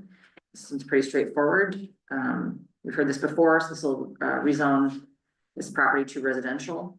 I'll move to approve. Do we have a we have a motion from Brian, second from Tim. Any further discussion? All those in favor say aye. Aye. Aye. Opposed, say no. Same thing, a second read on the city code changes. These are basically just little details in our commissioner roles and responsibilities. Do we have a motion to approve? Motion. All right, we have a motion from Jean. Can I take yours as a second, Dean? Yes. All right, motion and a second. Any further discussion? All those in favor say aye. Aye. Aye. Opposed, say no. All right, now we have a discussion about a tier 2 housing grant application for the old athletic field. This just came up in Port Authority. This is a really recent discussion. So I think I'm gonna let Kathy tee up, or I'm sorry, Caroline tee up how this started with Kathy. You know, Kathy's always looking for resources to help us assist with all the redevelopment that we're trying to work on. We're finding, you know, that we're gonna have some environmental costs and fill costs that are part of the larger athletic field redevelopment, and this was one she highlighted for us really recently. Yes, and I've taken a couple questions on it, so it helped me. Riley inspired me to do a PowerPoint today too. It's, Oh, you mine's guys. not as good, but I was like, I don't know how to organize my thoughts, and this will be helpful. So Minnesota Tier 2 housing program, what does that mean? Like, we're not Tier 1, we're Tier 2. It just means that it's aid for small cities less than 10,000 that didn't receive a direct allocation of housing aid from the state of Minnesota. So now they're pooling all the cities less than 10,000, and we can all apply for funding that is received by a municipality to help get housing built in your community. And this was something that was really frustrating to Caroline and I when all this housing money rolled out, is that other cities above 10,000 just get a direct. Yeah. They get direct funding from the state. Cities under 10,000 with all of our abundant resources have to compete for dollars. Yeah. So that's what this is a competitive process. Yes. They anticipate most award ranges between 100 and 300,000, and it's an ongoing project. So when I looked at the list of what's on the opportunity list, with the program, it's 3 options: development of market rate residential properties, 2, affordable housing development and financing, which is defined as 80% of the area median income, which is approximately, family earning less than $65,000 a year for a 1-person household, $74,800 for 2 people household, $8,400 for 3 people. So that means you set income restrictions for who could live there, but also could access additional opportunities to get that housing built to keep rents lower. And then they have a generic area of other projects approved by Minnesota Housing. So our project specifically that was conceived of was to, the athletic field needs a lot of fill, it needs utility lines. And we have funding for the road itself and the fill associated with the road, but not necessarily the utilities and the fill needed to get the housing and commercial development done. We are going to the Capitol tomorrow to ask for that, but we're not a group to just sit around and not look for opportunities. So Kathy Enerson brought this opportunity to the Port Authority with the pitch of applying for $450,000 to help cover fill costs here and utility costs. But if we accept those funds, we would have to commit to building housing on that site in the future. So we would have until, I think we're clarifying this, but I believe till 2029 to expend the funds. I don't know, I think that's a question that Minnesota Housing will decide if we can have longer to actually build the housing, or the housing would need to be built by 2029. That's something we would probably negotiate with them later. But just some definitions that came up. What does affordable housing development mean? It means rent set to be affordable for people earning less than those tiers. And construction costs are subsidized to achieve those lower rents. So I looked at the project in Lake City. They're renting a 2-bedroom from $900 a month, $1,000 for a 3-bedroom, and $700 for a 1-bedroom. And ironically, I think the downtown project is gonna be close to those rent levels. Not exactly the same, a little higher, but close. And I just wanna make the note that these affordable rents are typical rents in a rural community, but typically for older units, where this would be for a newer unit. And then it also means that the tenants would have to income qualify. I think mixed income could be a possibility. What does that mean? Yeah, means that you would be earning less than $65,000 a year. If you were, if I wanna rent an apartment, I'm by myself, I would have to earn $65,000 a year or less to rent the apartment. Right? And then how is this different from Maple Grove Apartments in Wabasha?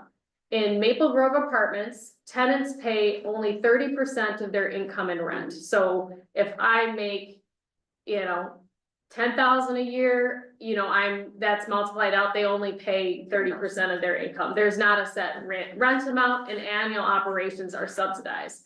In the case above, the build costs are subsidized and you agree to an agreement to keep rents. It's like a rent controlled building essentially. In the first option, in Maple Grove Apartments work that the tenant only pays 30% of their income in rent. But in both cases, tenants must income qualified to live there. So the Port Authority had a discussion about this. And there was 15 points if we agreed to building affordable housing, which means that people living there would meet that 80% CMI or below, which is again that $65,000 to $84,000 a year or less. Roughly the vision is like, you know, a parcel will be set aside for this. I think we were envisioning multifamily mixed use sort of. But so a portion of it, I mean, a good portion of this is just gonna have to be green space. So I mean, I think take the area that we think could be built for commercial and housing and roughly say, okay, a quarter of it might be dedicated towards the project. Whatever it would be. And then, we don't have a specific developer or plans identified. We just know that we need to pay for fill and utility costs. And again, just reiterating, we're requesting $450,000. The other thing that the Port Authority discussed was affordable senior housing as a possibility, which we've seen examples there. Challenges and options. Sometimes to get these completely developed means receiving low-income housing tax credits, which adds additional requirements from the states. Some requirements, in my opinion, would not be beneficial for Wabasha, and so until those requirements would be changed, it's not something I would recommend that we pursue. Using TIF could be a possibility and could be mixed income, but we don't have a specific project identified. We've got a lot of unknowns with the project, but again, the port recommendation was to commit to affordable housing development at that site in the grant. And then I think they discussed that if things change, we could give back the money. But once we expended $450,000 on site fill and utilities for the site, we'd be locked into meeting our commitments. Another option that is an option is just wait till next year till we know more.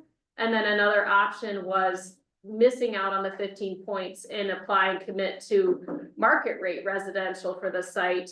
That would require letters of support from area employers, which we already have on file. John or Jeff or Emily, do you think I covered that pretty well? Yeah, I think, you know, when we talked about it, we realized that the due date for the submission was upon us, so. April 24th. Yeah, made the decision to go with it. We recognize we might not be ready for it, or the project might not fit, so we'd have to rescind that award if we got the award to begin with. But it made sense to see if we could get it, to try to create more pots of money to work out of it. This project, one of the first things that has to happen is kind of a blanket environmental assessment on the project. Because some of that area might not be buildable at all, we might need to leave it green. Because of what soil conditions, that kind of thing are. And then, you know, MnDOT comes in and they map the road, so we won't know specifically what kind of space we have available until those two things really happen, and that won't happen probably until the end of this year, maybe early next year. In order to expend the federal funds on this, we've got to have it let out by September 27, I think. So, I mean, we're moving along with the project, it's just that this is premature, but it does give us an opportunity for a funding source that we're struggling with at this point.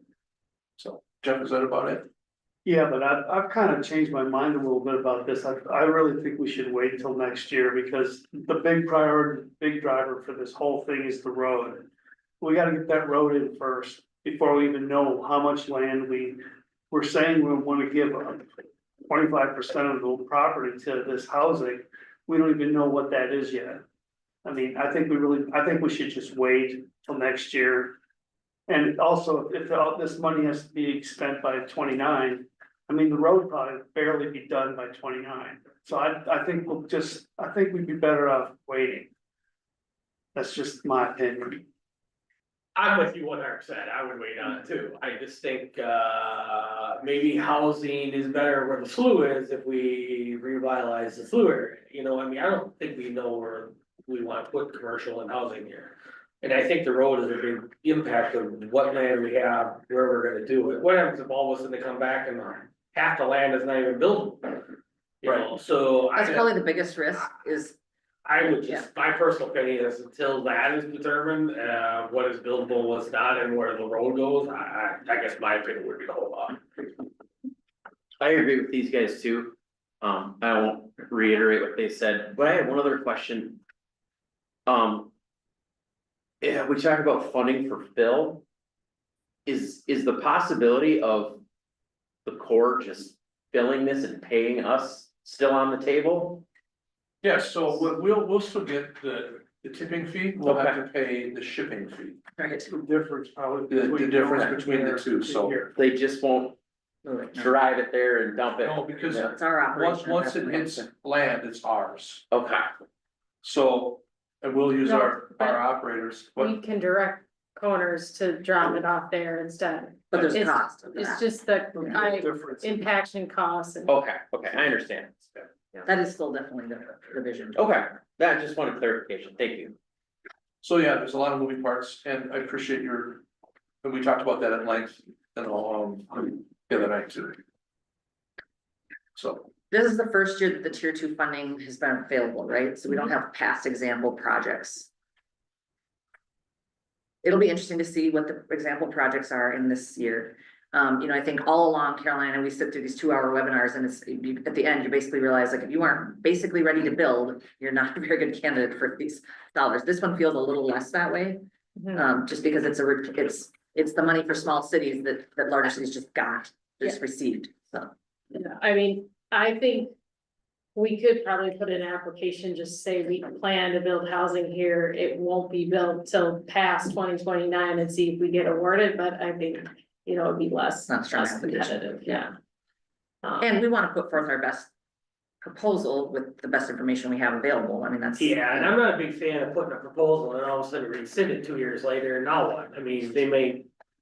Is that more detrimental to us for the next time we apply? I don't know, I mean. Yeah, we don't either, cause it's, again, to me, it feels like money that just should have been allocated instead of making. Well, I think too, but yeah. Yeah. I did have a meeting with, a couple other people in town just interested in building a duplex. But I haven't gotten numbers back, and again, this isn't something where you just say, well, can I have a grant, please? You have to show where the gap is, so if they come forward with a project, we'll probably just go ahead and apply for that. That would be where we were passed through to someone who wants to build a duplex in town, but yeah, I need more information, so that's not even, ready for you, but it's Mike Scholing and, Nick Leckler presented. Okay, good. Mike's vacant lot across the street from Cannon Park and some interest in Cannon Park. And Nick owns a couple other vacant parcels and. I think we can start calling it parcel A, cause Yeah, everybody's and- gonna continue to think we and need that. they- Canada. Yeah. Parcel A. And they own some vacant lots, but they've gotta put numbers and present a need. So the next grant upcoming, or at least this spring, is to help with utility and road costs if you wanna build housing. So we could also just reevaluate where everyone feels when that comes out and look at those restrictions. That's kinda nice. That's just, you just straight up to pay for your costs to get the infrastructure ready for housing. Maybe that's a little bit looser, not quite as restrictive as this one. And we could bring it back for this body to consider, so. And this one, and there's a little spirit of this in the conversation, if I recall. This one doesn't have to be restrictive, we just lose points. If we say it's just market rate, we lose points, so we're just less competitive. We don't know what that's gonna mean for the other applicants. But I would say that, you know, as we look at all types of housing, we will at some point have to think about affordable housing, not subsidized housing, not Section 8 housing, housing that is affordable for people who make $31 an hour if they live singly and they work full-time. So that's a lot of people. That's well above the wages that our employers are saying they need housing for. They're talking about $18, $20 an hour jobs that are really pressured in especially healthcare.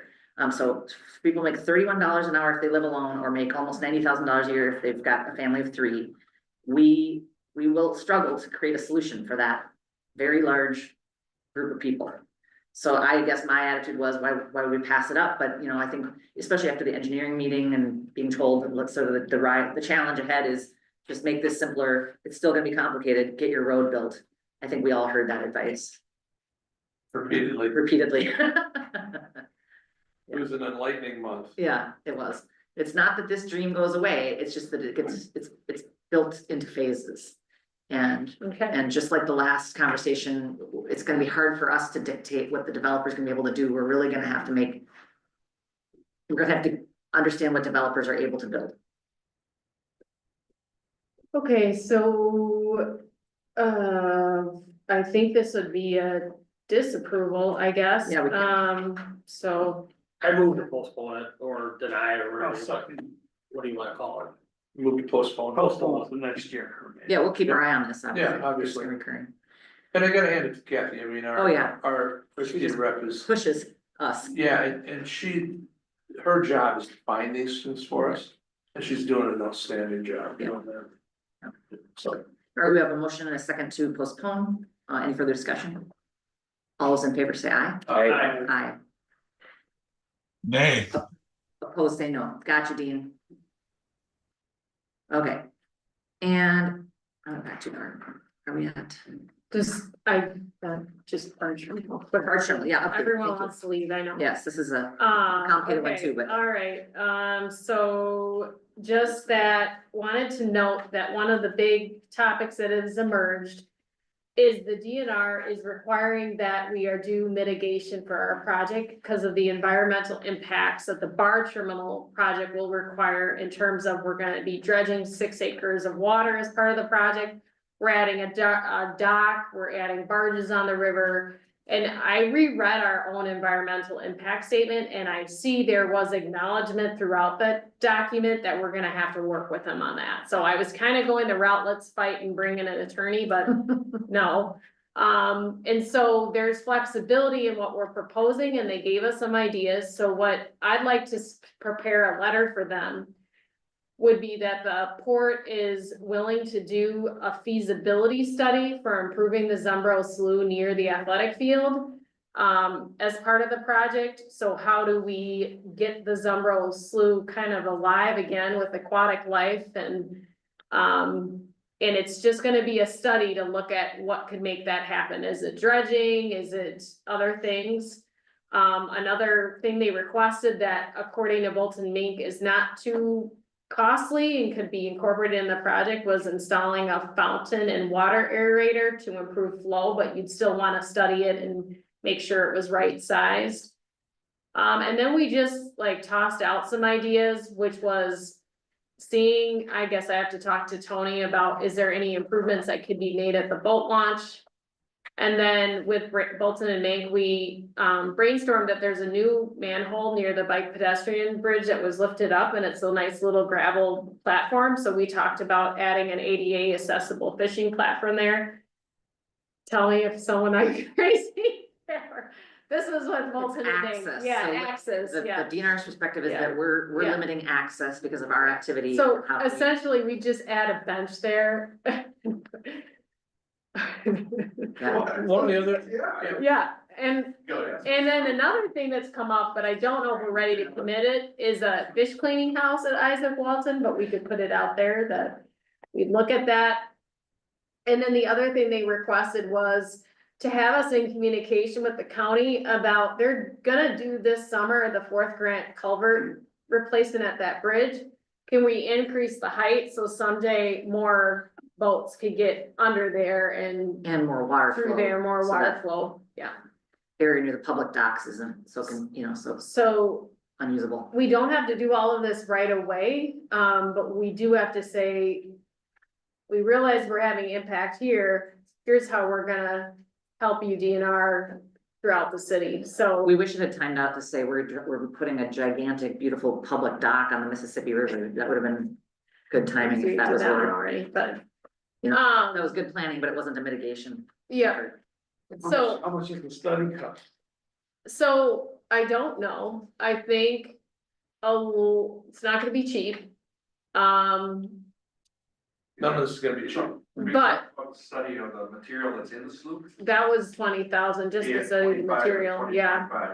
But in 2 weeks, someone from the Army Corps is gonna visit, and we're gonna talk about if they'd help pay for the study, but technically, no one can help us pay for mitigation.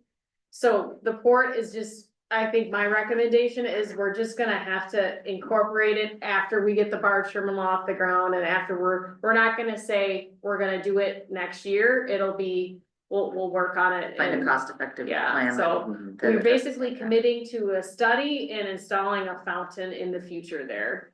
And then I think the bike pedestrian bridge could simply be a bench. It's something for us to talk about. And then we're gonna talk to the county about the culvert, So one of the yeah. things we talked about was, Tony, remember that little access, boat access on the river by Slippery's? Yep. You built some concrete a while ago, so kind of improving that a little bit more, so there's river access in the winter. We're time. gonna say that's something we did, yeah, Yeah, so. And this can be additive, so if you have ideas, it doesn't have to be like one big thing, it can be a number of things that provide access opportunities. so there's gonna be there'll be a permitting fee, which is a calculation on the number of critters that Oh, I didn't we're talk about that. dispersing. And then we'll have to pay to disperse them, move them. And then we have to also create, since we have to mitigate what land or what we're taking, this habitat, we have to create habitat or prove or show increased access to the river. And that's about So, a one of the 6 acre things site, and so like Yeah. the slough was like 6 acres. that I will Good walk. propose to the DNR is that we not pay that fee, and rather all that money that we would have paid gets held in trust by the city to put towards these projects. That's gonna be our pitch. Otherwise, basically, what I didn't include there is that we're looking at $69,000 in a fee that we pay to them for the mussel take, and $70,000 to move a bunch of mussels. So I think what we're gonna propose to them is that those costs go towards our mitigation project, but it's very expensive because there's some state listed mussels where we're dredging, and there's some fees associated with that, so. They didn't find paddlefish, Thank goodness. because that would have been another, Yeah, so. Has there ever been a study of what's in the slough? Has that ever been evaluated? Yeah, Darren's nodding. Do you remember about how long ago? The one of the things, one of the 25 years concerns, ago, maybe. Okay, not that it would be current information, but I didn't know if it was recent enough that you'd say. They like, talked oh, about it's driving down the 20,000. school all the way back into, over to 12th Street. yeah, And there was a big study done on, species between there, and the reason it never came through and did is there was certain turtles and stuff in there that couldn't have been, touched, and Right, that's what I've always heard. And then we brought that up with Lucas Youngsma, and he said now there's so little oxygen in that, what we consider the slough that, you know, is adjacent to the yeah, athletic it's a field, swamp. that there's probably nothing there of significance, so. one of the concerns they had is because, you know, there used to be an old dump there, right? And it's all, a lot of what's running off into that is maybe some toxic materials. So that dredge material, we thought, well, that'd be great, we just dredge it and use it as a fill for the 60 project. But it might be contaminated fill, and we might need to manage that differently as well, so. so the other good news is we're gonna meet with the Thank you, DNR. No, yeah, the good news is that the Army Corps is interested in this project. And potentially has funding available, so we're gonna have them here in 2 weeks. And we're gonna do the slough tour. So we're gonna walk around and, you know, so I think it'll I think they could be potentially funding it, but we probably have to pay for the study ourselves, cause it's kind of our mitigation, and then we can commit to trying to get grants to do the rest, so. It's Okay. it's kind of where it's at, unfortunately, so, But good news, winter hall's back underway. yes, Yeah. yeah. Mhm. Okay, all right, everything else is covered. Anything else on that? Questions? So that was a hard one to sit through. Yeah. We Which have, one of the three? well, right, that one was the hardest for me, I think. I just don't think anybody expected those kind of numbers, because there was a much smaller permitting fee when the dock went in. Right. So it just wasn't on anyone's radar that it would be that side of it. April donations. We have a couple here.